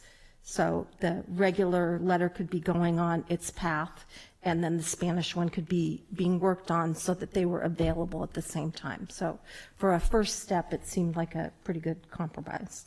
All right. Councilmember Sparks. Thank you. I was okay with the idea of including a QR code and a link directly to the newsletter on the printed letter that went out. As long as it's going to take you straight there and it doesn't say find Spanish translation on our website, which would be really difficult to find. I have trouble finding things on our website sometimes. So if there's something straight on the newsletter that just takes you straight there and it's really clear and really big to show you how to get there, then I was okay with including it that way. A quick question that you just made me think of. I'm assuming we're not just talking a naked QR code sitting somewhere in a corner. There'll be a short sentence in Spanish explaining, use this link, for all this information, right? Right, yeah, there'd have to be some Spanish language on the newsletter. It never hurts to ask these things. I'm not going to assume anything, but yeah, that's important for this to work. All right, I'm going to go to Councilmember Moore. I'm okay with this recommendation. All right, good. Yeah, I'm fine with that too. I think this is a logical way to approach this. You've all essentially explained all the reasons this is very desirable, and I'm supportive. So we will move on to now we're investigating cost options for providing Spanish language access to city social media posts. Recommendation is continuing to explore translation options for third-party hosted elements of the city website and updating social media procedures to ensure that text is not embedded in images for translations and visually impaired residents, screen readers, or duplicate the text outside of the images. And it mentions it's not feasible at this point in time, at least, to translate Nixle due to the delay for dissemination of emergency information. And they will continue to explore options for emergency communication in other languages. So I'm going to start with Councilmember Moore this time. Are you okay, or do you have any concerns about anything about this particular recommendation? No, I think this is fine to continue to explore. Okay. I'm going to come right back again to Thank you. So throughout our process, there was a lot of, really, the ad hoc committee was Vice Mayor Harvey and I, but we worked really closely with the city manager throughout all of this. And there was a lot of back and forth about what was feasible and what was possible. And so I understand that this is where we're at right now and what we're able to do right now. Personally, I am interested in really figuring out a way to do the Nixle alerts in Spanish, because to me that is just vital to be able to do. And if that means we need to have more bilingual staff capacity, that's yet another reason to get more people on staff who can do translation in Spanish, so that we're always able to find someone who can translate vital safety information. Because even if it's only 3% of people, if it's vital safety information, that needs to be available to them immediately. So we're not able to do it right now. I understand that, but I really want to keep this at top of mind, that we could figure out a way to do this in the future. Understood. Let's see, we're going back this way. Vice Mayor Harvey. Yeah, I concur. I think that there are ways to do this, and maybe there are other tools that can be used to get emergency information out. Maybe there's a third-party tool that does the translation, like some of the other social media sites. So maybe, we might move away from that to something else, if that's the best way for us to do it, because the last thing I would want us to do is hold up getting emergency information out there to the public while we translate it. So there's got to be something else out there that I think we can. Yeah, it is possible the county has some tools, but we haven't fully explored that yet. Right. And Councilmember Ford. Similarly, I'll pile on the need to get that Nixle thing figured out. I'm on Nixle for some other cities, and they do it, so I know it's possible. I think we need to figure it out. It doesn't mean you have to delay the initial send. You can send the English version, and when you get it translated 2 minutes later, you send the version with both languages. I don't think it's a problem. Thanks. So I'm okay with the recommendation, but I agree we got to keep pushing on it. All right, and I'm satisfied with this. Much like Zoom, I know translation and major browsers is very robust and actually pretty dependable nowadays. So this is a good service, and I think that would be wonderful. So this jumps us to the top of page 163, and now we're being asked if we want to expand social media outreach to Nextdoor, more frequent posts. And the recommendation, and I won't go through all the description in the background, but unless there's some way to create greater visibility with the posts, such as companion emails, text messages, the recommendation is actually to discontinue use of Nextdoor. And I think last time I started with Councilmember Moore, so I'm going to look right over Councilmember Ford. Yep, I'm comfortable with this recommendation. Maintaining a social media presence is a big staff time sink, and if we're not getting any return on it, I'm good with this. Okay. Vice Mayor Harvey. Yeah, I was very disappointed by the way Nextdoor works, and it explains a lot. So you looking into it explains why we don't get a lot of feedback on Nextdoor and how the neighborhood thing complicates things. So I'm good with this. All right. Yeah, I'm okay with jettisoning Nextdoor. Cold. All right, we'll see if Councilmember Moore is quite as brutal as us. Where are you at, Councilmember Moore? I think we're okay not being on the Karen network. Thank you very much. All right. I should never challenge you. That's right. Yeah, I noticed Nextdoor, it really tries, its focus seems to try to keep larger organized things, political entities, government entities out, and keep it more just the neighbors. So the neighbors have robust conversations, but yeah, I can see where it's problematic for the city, and I wouldn't want you, I think you put it perfectly, Ben, wasting that time. I don't know if you put it quite so bluntly, but it is important what we do with this. It is the messages we do, the outreach we do is important, but time and money, and with a city this small and a staff this small, it has to be used wisely and for the best end results. So I think that's great. Sorry, Nextdoor. Let's see. So we're being asked on the bottom of page 163 now to investigate options to upgrade the electronic bulletin board downtown marquee. Let's see. And the recommendation is to include an electronic marquee as a potential project during strategic planning for fiscal year 23-24. And it goes on, I'm not going to read it all, to describe how you might get a better outcome from various procedures using this, and also talks about backup power and ensuring access to sign updates by the city manager's office as well as police dispatch. So I'm going to start with Councilmember Moore this time, see where you're at in this one. Thank you, Mayor Lemon. I have been advocating for this for years with City Manager Obid, but due to various circumstances, we have not been able to do this. So I think it would be something that would be positive. So I would support this. All right, we'll go right to Councilmember Sparks. I'm in favor. No additional comment. Well, I want to break up the party. I'm going to say I would absolutely hate this. I think it's no secret. We've talked about it, and I certainly understand why staff wants this.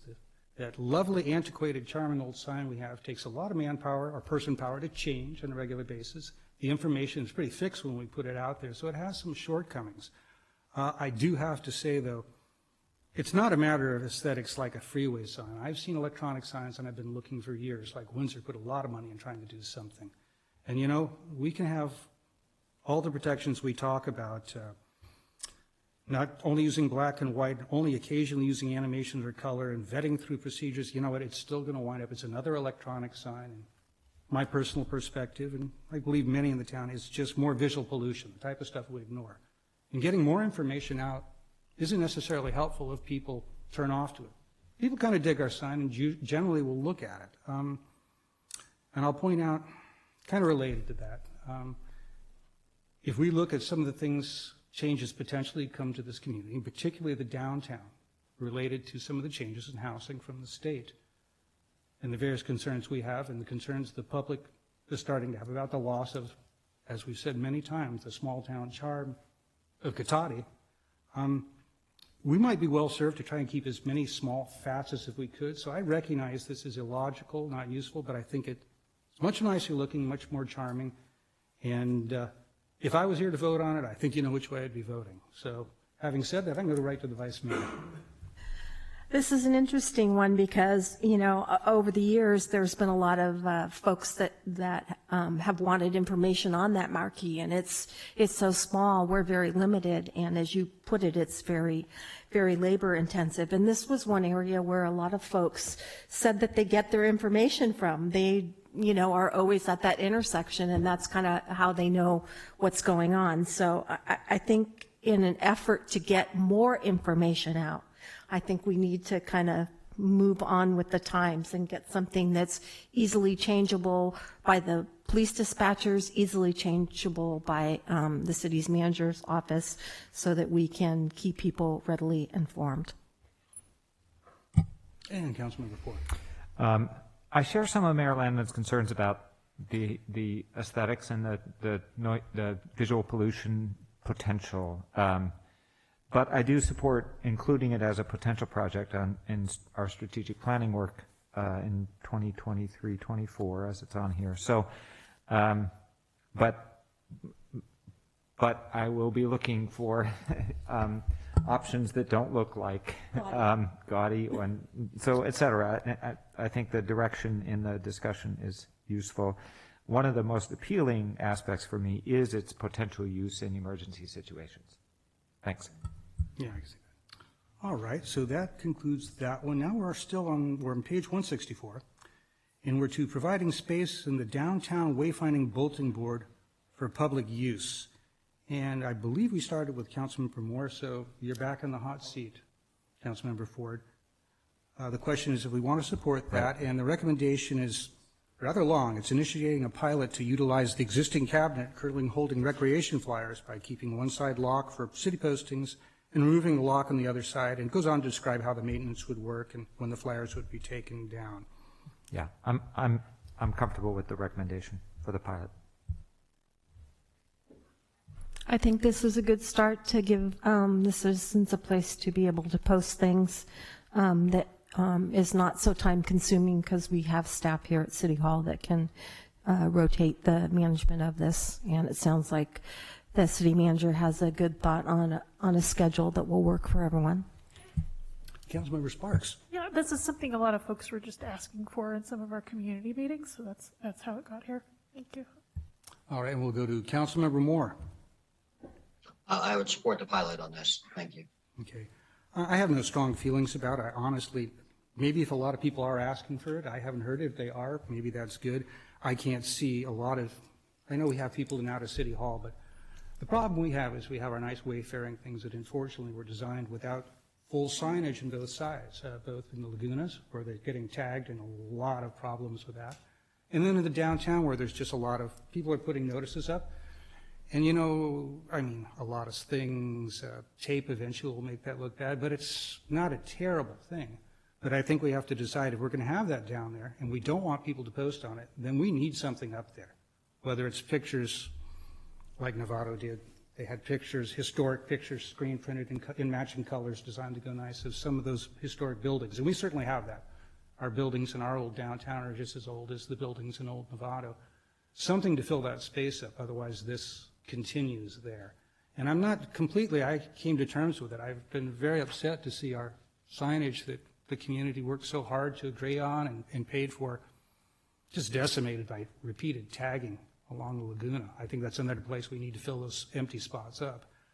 But I'm comfortable with people putting stuff in the downtown. It's a pretty classic Cotati thing. But as far as this, if you guys like it, I'm fine with it. For me, it's like, eh.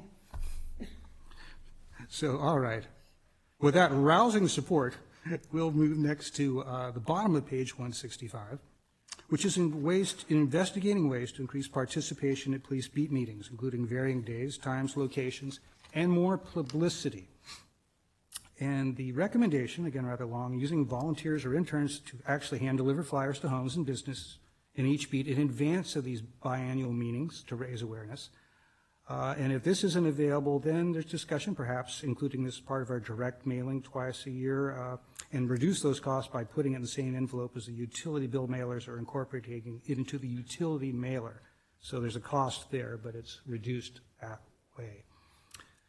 And I believe last time, I don't know where I started, so I'm going to start with the vice mayor for a change of pace and then go this direction. Oh, gee, thanks. No, I think this is great to deliver something to people's houses. You know, having campaigned and walked this community multiple times over, I think this is really actually a lot easier because you can actually go put one on each door. So I think it's just a personal touch to be able to go out to, you know, each community member's house, and we'll see if that doesn't up the participation. I think we get so many emails and the things on flyers and things like that it kind of gets overlooked. But if you have something in your hand and you can stick it on the fridge or stick it wherever you know, put things that you want to keep a hold of, I think it's worth a try. All right. I'm going to go jump right to you, Councilmember Sparks. Thank you. I'll agree with everything Vice Mayor Harvey said, and I'll just add also that one of the challenges in getting people to beat meetings is if they're, you know, if they hardly want to go in the first place, the added barrier of figuring out what beat they're in and what time it's at and all of that might just be too much of a barrier to get them to show up. So just a flyer that says you're in beat 3, here's what time the meeting is, would go, I think, go a long way to getting people to come. Good. Councilmember Moore. I would support the effort on this. All right. And we'll wind back to Councilmember Ford. Yeah, I support the recommendations to just directly embed the searchable map in the beat web page, neighborhood officer page, and figure out some better publicity for the beat meetings. I think Councilmember Sparks' point that that what people get needs to say, you're in this beat, go here to go to your beat meeting. It shouldn't say, go to this fancy new web page we have and zoom in on the map and find what beat you're in. Yeah, thanks. All right, let's see. So we made the rounds. I'll say, yeah, the public may well appreciate this. People sometimes appreciate people coming door to door. I know during elections I'm often told, you're annoying me during dinner, but I like the fact that you electeds in this town actually do this. So there could be an advantage. So I say we can try it. It may not make a big difference. I suspect if people are generally satisfied with things, sometimes there's not a lot of turnout. But, you know, neighborhood issues do arise. People might want to weigh. Sometimes not everybody's dialed into what's going on. If this isn't problematic or too cost effective over time and it doesn't make a big difference, we can always change course. But I would support giving it a start because I think our police beat program is a great thing. I think that's a good thing to do. So, okay. So let's see, now we are at the top of packet page 167. We're looking at exploring providing a mid-year verbal update to the City Council from the Chief of Police, including current activities, focused enforcement events, crime trends, new programs, and community engagement. Just basically what we've been doing but doing it one more time in the year, I think. And the recommendation is to include an annual mid-year verbal report from the Chief to the City Council as described, and it does mention some limitations with associated data analysis that we've talked about, but other than that, it's essentially what was asked for. So I'm going to start with Councilmember Sparks and go this way. Told you I'd keep you guessing. I'm sorry, are we on the Verona Fleddy Ranch or the? No, I'm on, this is the mid-year verbal update to the city council. Okay, that's the one that's skipped in between. Okay. Yeah, Yeah. oh, you're using, that's, Yeah. I'm sorry, that's the one that missed the list. Okay, I get it now. Thank you. Yes, I'm in support of this recommendation. Beautiful. All right, we're going to the Vice Mayor. I am supportive of this recommendation. Doing well so far. We're going to Councilmember Ford. Let's see if this holds. Me too. They all seem to like you, Chief. We'll go to Councilmember Moore. Here could be the tough one. Sure. Well, that was pretty easy. Yeah, no, I think I'm very pleased, actually, with the effort our staff, in particular our officers and the police department, made to be part of community outreach in the last couple of years and really expand what they do to match the need of the times. And I think this is a good thing, so thank you for that. All right, so let's see. Let's see what we have next. So, still middle of packet page 167, work with Farmster to incorporate CRPUSD public school class field trips to Verona Fleddy into future work plans. And the recommendation is, as staff mentioned, there's some issues with bandwidth for teachers, but they intend to remain in contact with the program administrator over the school district and coordinate opportunities if and when they're willing and able to engage at Verona Fleddy. So let's start with Councilmember Moore. Does that work for you? Certainly, if and when they're available, I think it'd be great. Okay. Councilmember Sparks. Yes, I'm very supportive of this. Yes, I'm supportive, and I'm wondering, Damien, if we could ask them to add this to their work plan. That's a way to, make sure that it doesn't fall off their commitments to us.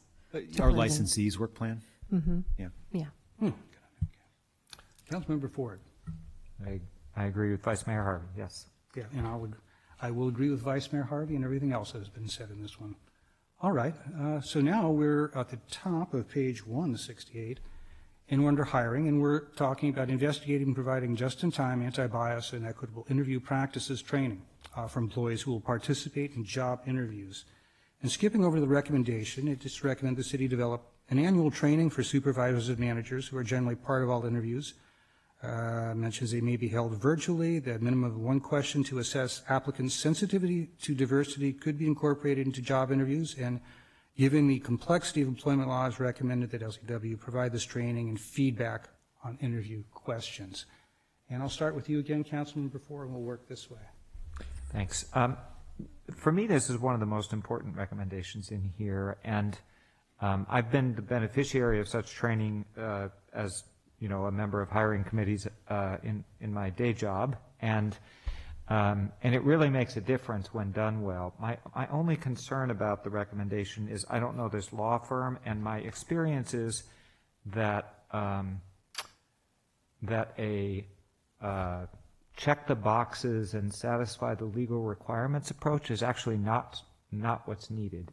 That an approach to this training that really focuses on intent to build a more diverse pool and build a more diverse city staff is more important than the legal requirements. So I just want to make sure that as we work with this law firm to develop the training, that some of these bullets, that it leads with the legal requirements bullet, and in my experience, those dominate the trainings when they're designed by the lawyers.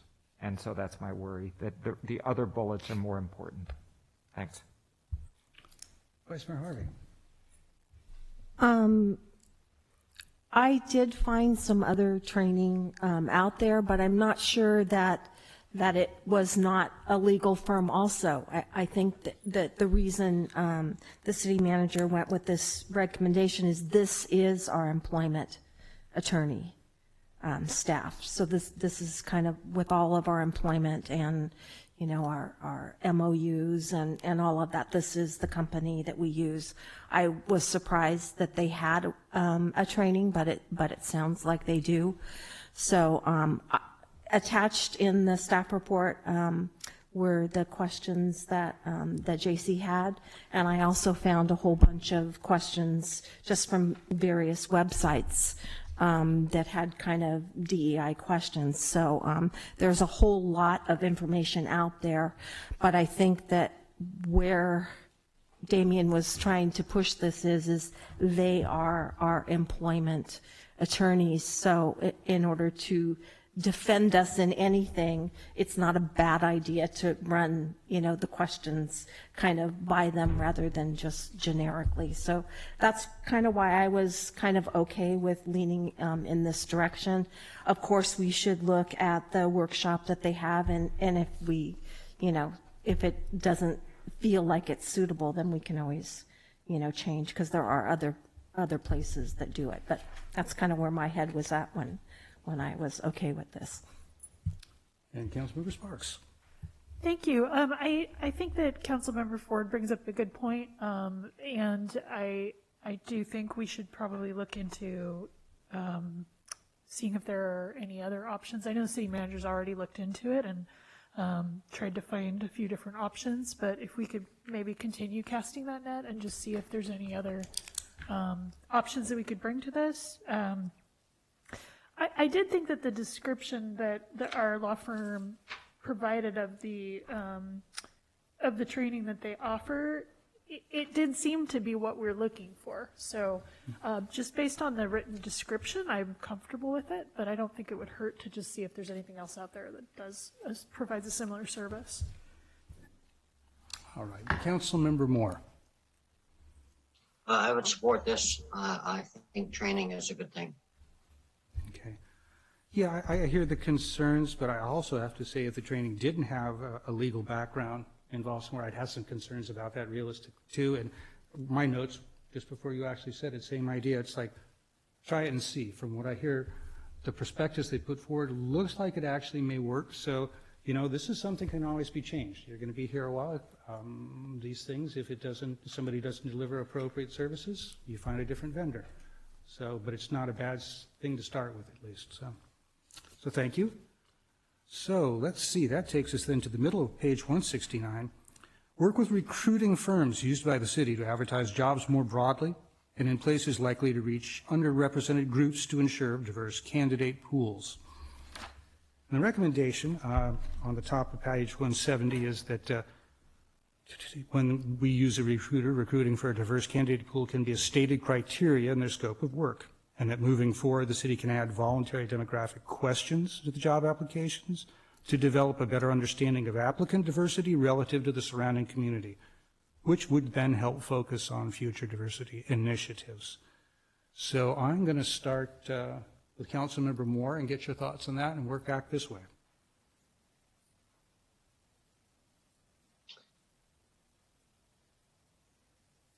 I think if we do better outreach via the recruiter to hopefully obtain a greater diverse pool, it would be a positive situation. And I don't know that there's much more that I can add to that particular thought. All right, thank you. Councilmember Sparks. Thanks. This is another one where I think this is a good starting point, and as we go forward, we can continue to see how it works, see if we get the pools that we, more diverse pools, and then keep adjusting if we need to in the future. But I think this is a good starting point. Okay. Vice Mayor Harvey. I agree. Councilmember Ford. Me too. Yeah, and I think it's an acceptable starting point. We'll see how that works. So that jumps us, excuse me, to our next item, review job classifications for opportunities to include bilingual as a desired job skill. And the recommendation says it is possible that the city could justify this preferential language on certain frontline positions, such as certain front counter jobs, recreation, and police. A study to review and document these job positions would likely cost around $10,000 to $15,000, depending on the number of positions. And it also points out that calling out this as a desired skill would also likely result in a request for bilingual pay from bargaining groups in future negotiations. So that's, I'm guessing, a direction that justifying we're suggesting, the city's suggesting, will justify preferential language in certain frontline positions, and we're just mentioning the costs and the fact that they'll bargaining resources down the road if we go this route. Just that there's, I mean, just in full disclosure, just that there's upfront costs of actually doing it, and then there's probably going to be future costs if the council agrees to give that in the future. Okay. I'm going to start with Councilmember Moore and work back this way. I would support the recommendation on this.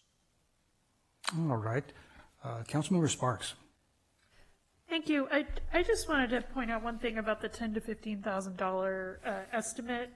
I believe that that's sort of a ballpark estimate that would be substantially lower if we were targeting specific jobs. That would be could you provide some clarity, Damien, Mr. Obid, on how many job classifications we would be going through to get to that $10,000 to $15,000? Well, so yeah, it would be. I mean, it would be probably somewhere in the 5 to 10 range, 5 to 10 job classes range. 5 to 10 job classes to do $10,000 to $15,000. So if we identified a few really high impact job classes where we thought it was particularly important, we could bring that cost substantially down. Is that right? Yeah, it's per position. So yeah, because it's the time for the lawyers to go through the job class, right? Yeah. So I just wanted to bring that up for council. If that, I don't know what Councilmember Moore's rationale was for not being supportive, but if it was the price tag, I think actually he was supportive. Oh, I'm sorry. Don't try and change his mind. You'll I'm sorry. I misheard. I'm so sorry. I thought he was. I somehow misheard. Okay. Well, great. Never mind. But we did now just lower the number of positions we need to do so. See, this is how the back and forth works. I'm going to go to the Vice Mayor. Yeah, I think in the other paragraph it says it's $1,500 to $2,500 a position. I think this is important, and the way that there is a path to doing this, we can't just say it on our job descriptions. We have to be able to justify having this preferential language. And the categories that are listed on here, the counter jobs and recreation and police, do lend themselves, I think, more to that. And so I mean, even if it's $15,000, I'm supportive of us doing that study to determine, to be able to provide that justification for having that preferential. All right, and Ben. I'm likewise supportive that if directors want to make a case for a position in their area, that there's clearly an informal level within staff, just a discussion to see, do we think we meet the criteria here before we're going to spend the money with the staff. So I think it's well worth it. If we do actually meet these criteria, it's worth it to spend the money to actually be able to list bilingual as a preferred qualification.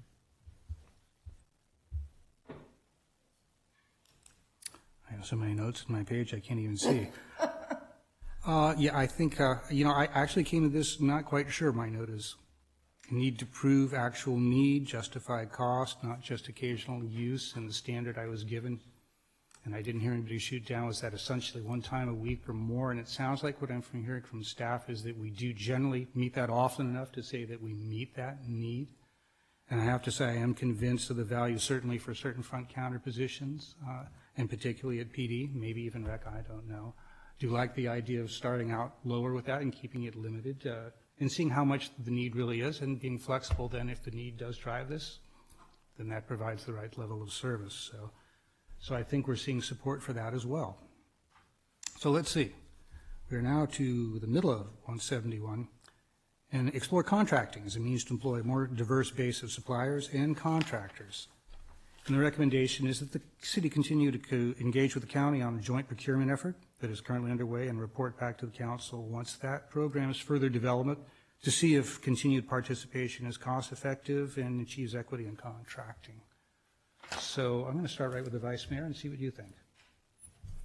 Yeah, this one got a little complicated pretty quickly because there's all these rules and regulations around what you can do and how you have to bid and how you have, so it's not as simple as the sentence states.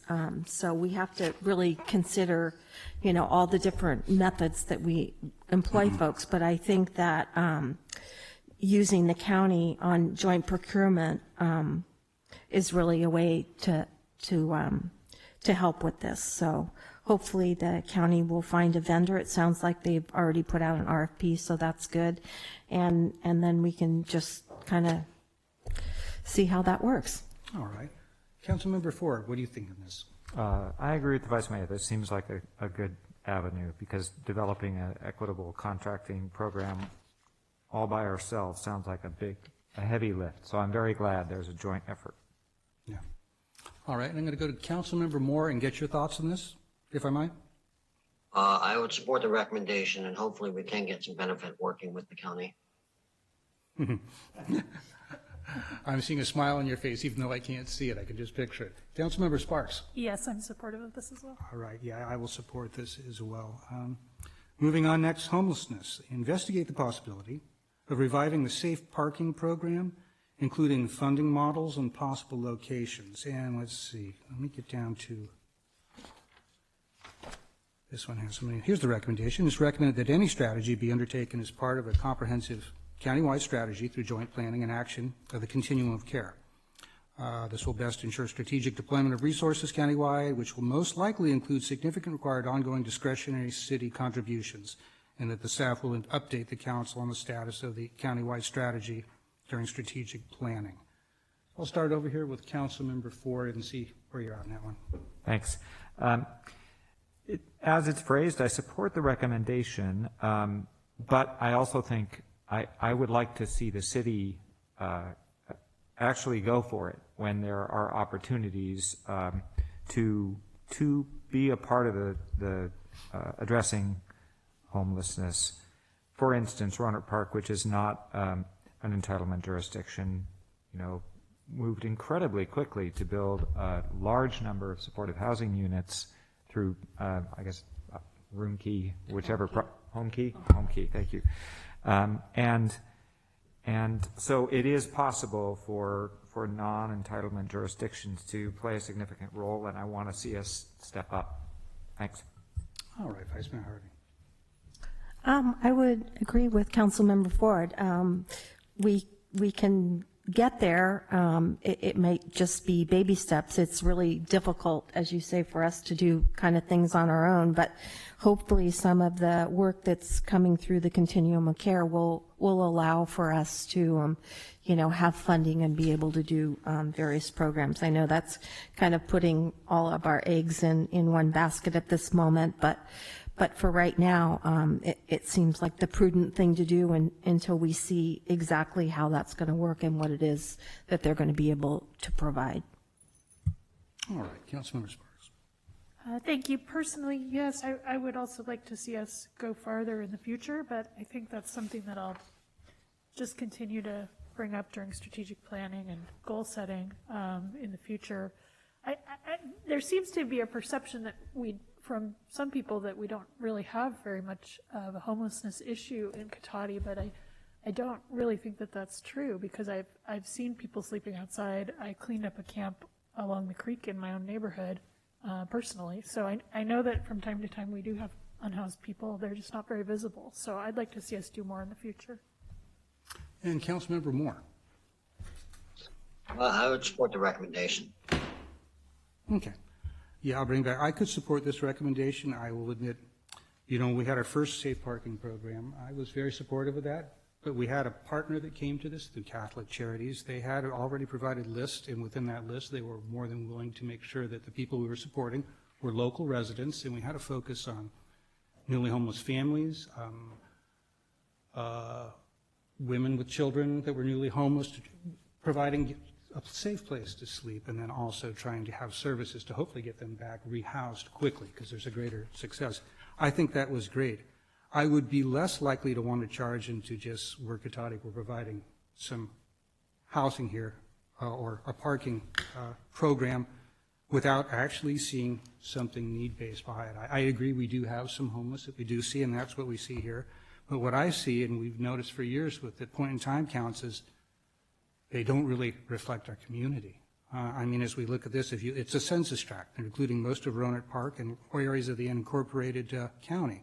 And we know those are areas where we have a lot of homeless. So all we can go by is what we perceive in our neighborhoods, in our creeks, what our police and what our city officials see. And I don't see that as something where I would provide a large level of services, because then I think essentially, I'll say it, I think we'd be pulling people from other areas, from Roanoke Park, from Sebastopol, from the unincorporated county here, and I'm not sure that's a place I'd want to go. I think I look at it, I follow it like Roanoke Park did. If the need arises, then you have to take action. And if you can't get support from entitled larger areas, then you have to do it yourself. But I think I would be careful of not taking that step until it was required. Just my personal take. All right, so let's see. By gosh, I think we got all the way through it, and I think we pretty much either had complete agreement or any disagreement was minor enough that there was a clear consensus. Do you have any questions in anything, City Manager Obid, from a staff perspective? Nothing. No, all the direction, I think, on all the items are clear. Okay. Just to wrap it with a bow is a motion incorporating all those measures and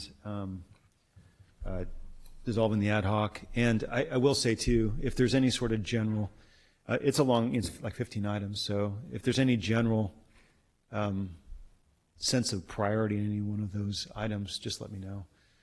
Otherwise, I'll basically do them as they're sort of. Would it be acceptable to the council in terms of prioritization, if anybody's interested, if there's something that really jumps out of the ones we all agree that we wanted to do, to provide that as a private email to the city manager for him to then use and see if there's any.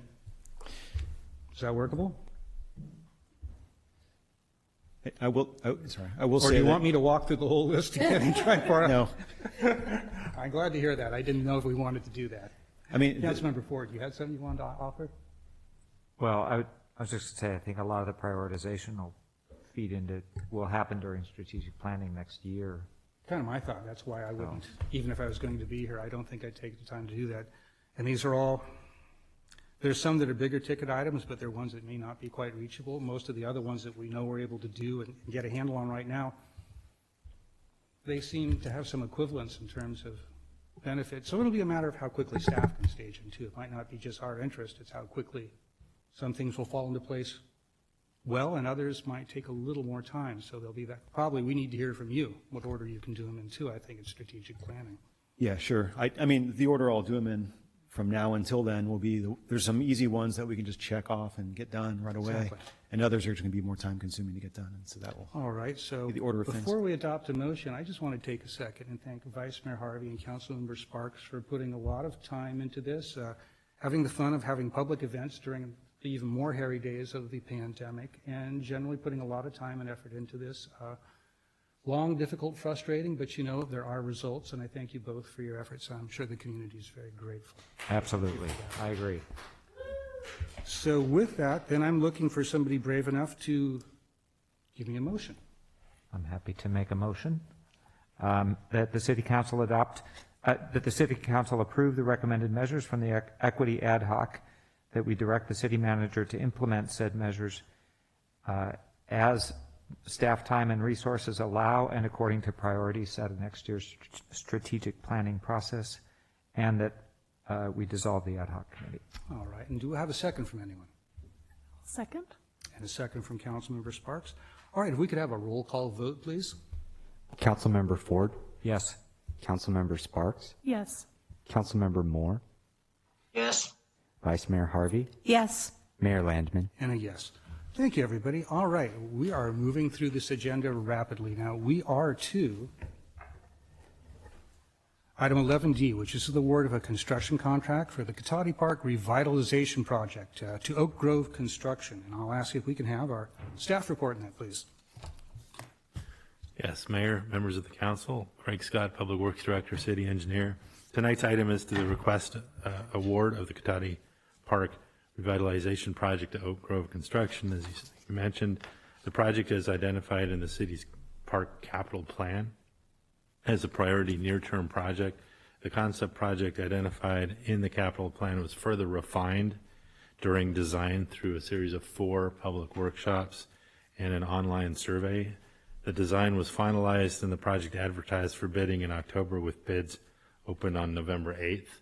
And this construction contract excludes the restroom, which is under a separate contract that was previously approved by the council.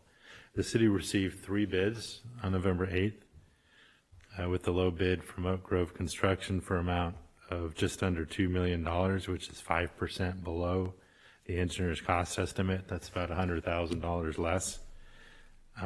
Staff has reviewed the bid and has determined it to be complete and responsive and recommends it for award. The construction management ensures the work is done in accordance with contract documents will be conducted by Integra Planning plus Landscape Architecture, or other just goes by Integra. Integra completed the design and preparation of the bid documents for the project. The Cotati Park Revitalization Project is in the city's adopted budget, with funding from a combination of general funds, Measure S, county parks, Measure M taxes, Proposition 68 state grants, development bed tax fees, and park in lieu fees. Accounting for the construction contract, construction management, and a 15% contingency, staff is requesting an additional appropriation of unencumbered general fund reserves in the amount of $161,960 and a total not to exceed project budget. That brings the total project budget to $2,549,860. Okay, so in summary, the staff is recommending City Council adopt a resolution awarding the construction contract to Oak Grove Construction, authorizing the city manager to execute the agreement and any needed change orders to that agreement and amendments to the construction management agreement, and approving a project budget amendment in an amount of $161,960 for the project. So with that, I'd be happy to respond to any questions you may have. I'll look to the council. Any questions from anybody? Councilmember Sparks. A question. I for some reason I was thinking that the park was going to have some adult fitness features, and I don't see that listed in the background. Is that still? I could run down generally what the improvements are, and it does include a fitness center, which is going to have a covered awning, a shade structure on there. The playground equipment gets replaced. There's a covered picnic area, an added pathway that veers away from the existing pathway, bike racks, of course the restroom, drinking fountain, additional lighting, and then basically it's phase 1 plus, because about the only thing not included in this project that was in the capital plan is the splash pad. And there's the room carved out for that to put in at a later time. But just about everything else is included. Thank you. Any other questions? Vice Mayor Hardy. I just wanted to add to that, for Councilmember Sparks' benefit, there were a few public sessions on this, and they were really very well attended, and it was great to see the community, and a lot of folks even had their children on, and Ashley did a great job of kind of giving people visual aids as to what the different options were and stuff. And I think it was really greatly done. And everyone got to vote on different things, but it was great to see that process. And that park has so desperately needed to be upgraded. And I am super excited that it's going to have a bathroom and water. All right, let me check in with Councilmember Moore. Did you have any questions for staff on this? I do not. All right, so with no further questions, and I'm going to open this to public comment. I will start locally here and see if anybody wants to speak in this. Nobody's approaching the podium. I will jump to the remote viewers and see if anybody would like to comment. Thank you, Mayor Landman. Speaking to our Zoom attendees, if you would like to make a public comment, please use the raise hand icon.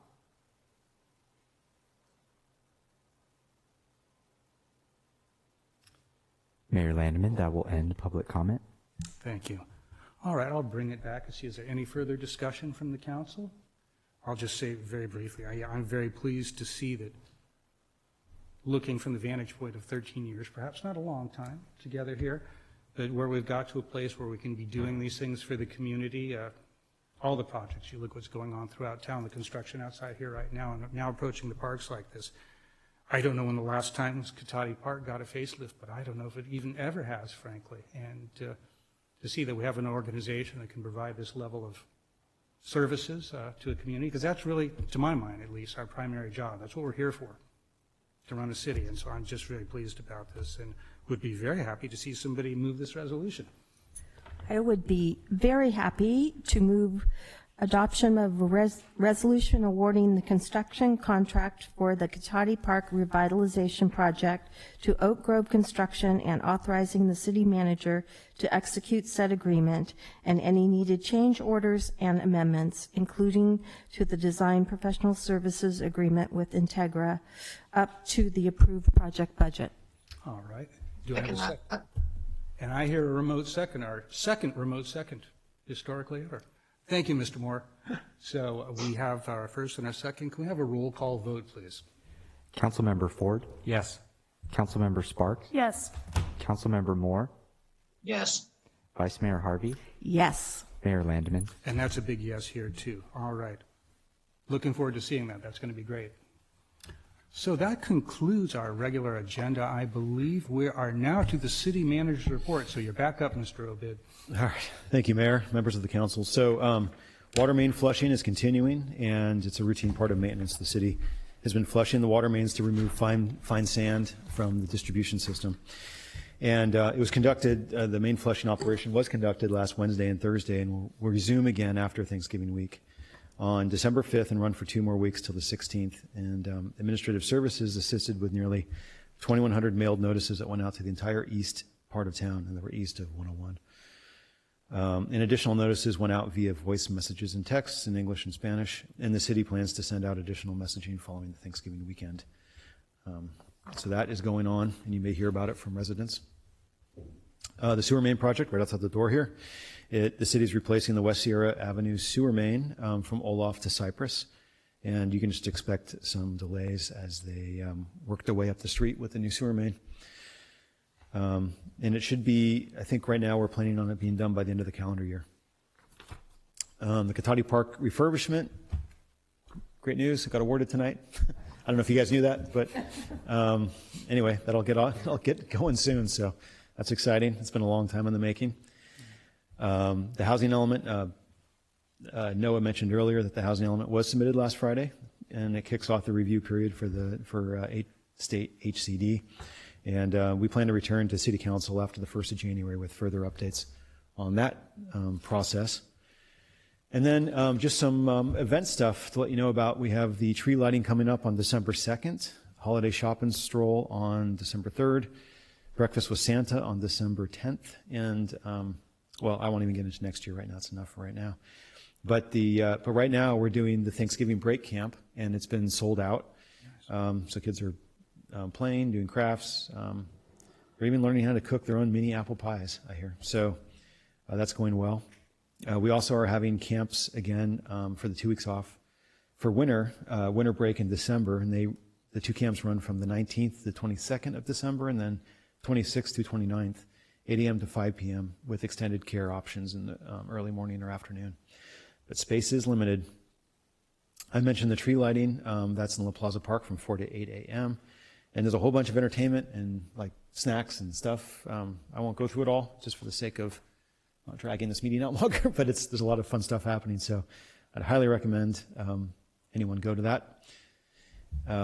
And on December 3rd, the shop and stroll, that's the Cotati Farmers Market operates that event, and it closes down Old Rowood Highway between 11 a.m. So the hours have expanded. It's 11 a.m. to 5 p.m. downtown. It's a great way to shop, support small businesses, and get great holiday gifts for your loved ones. And it's going to be from La Plaza to Charles Henry. That's where the closure is going to be. The bar didn't like it so much, I think, in the liquor store, so I don't know. I think it's just more compact, but better received. So that's coming right up. And then Breakfast with Santa, even though I just made a big announcement about it, I'm sad to say it's sold out. So if you didn't register between when I announced it and when I just said this second thing, then you've already missed out. But you can add your name to the wait list.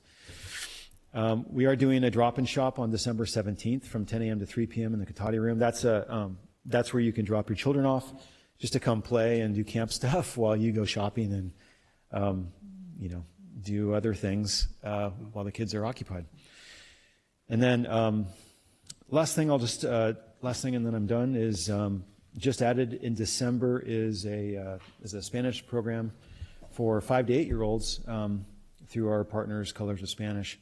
It's a 4-day program, and children become familiar with the art of the holiday season and engage through interactive activities, games, art, music, and more.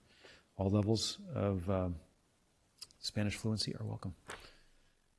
And with that, I'd be happy to take any questions. All right, well, let's see if we have any questions from the council. I'm seeing a thoroughly beat down council once again tonight. It means I've done my job. Let me check with our remote council member, Councilmember Marr. Any questions for the city manager? None at this time. Thank you, Mayor Lemon. Okay, so I've got everybody. That's good.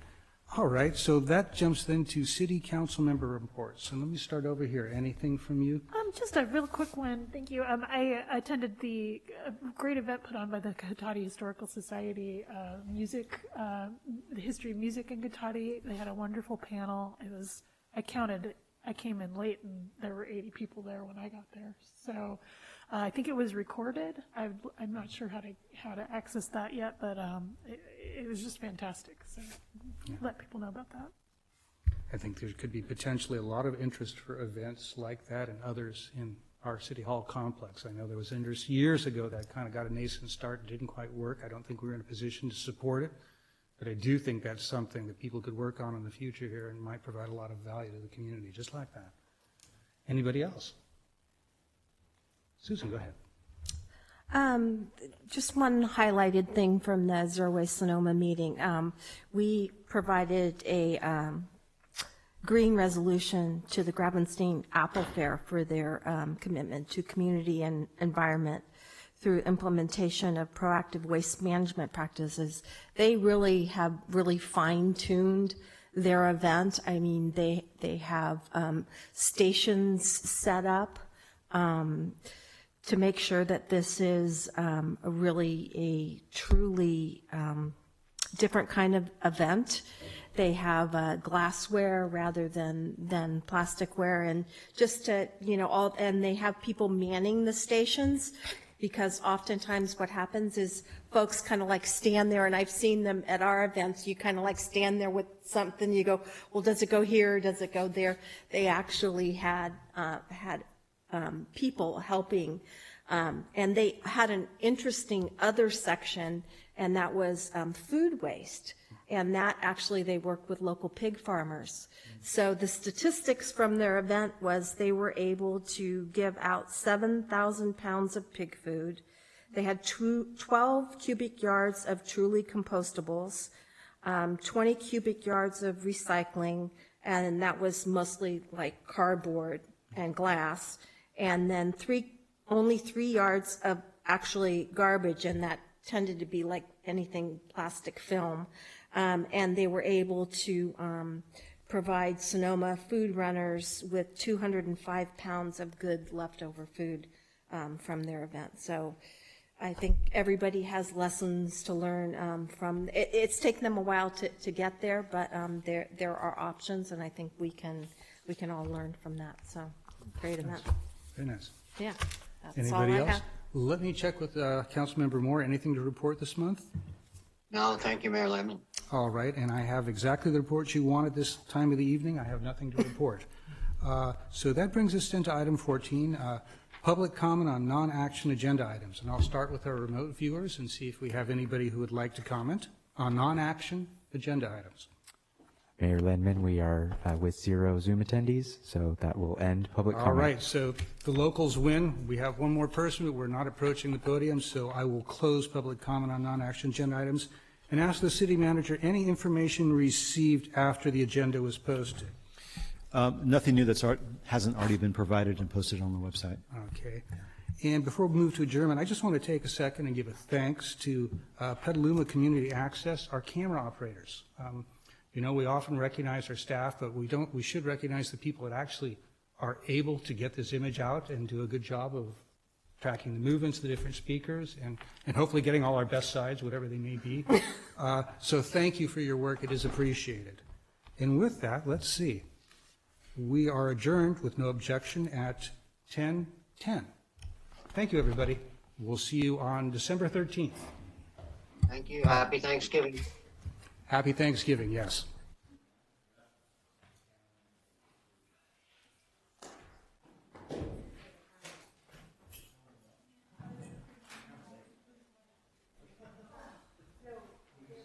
Recordings.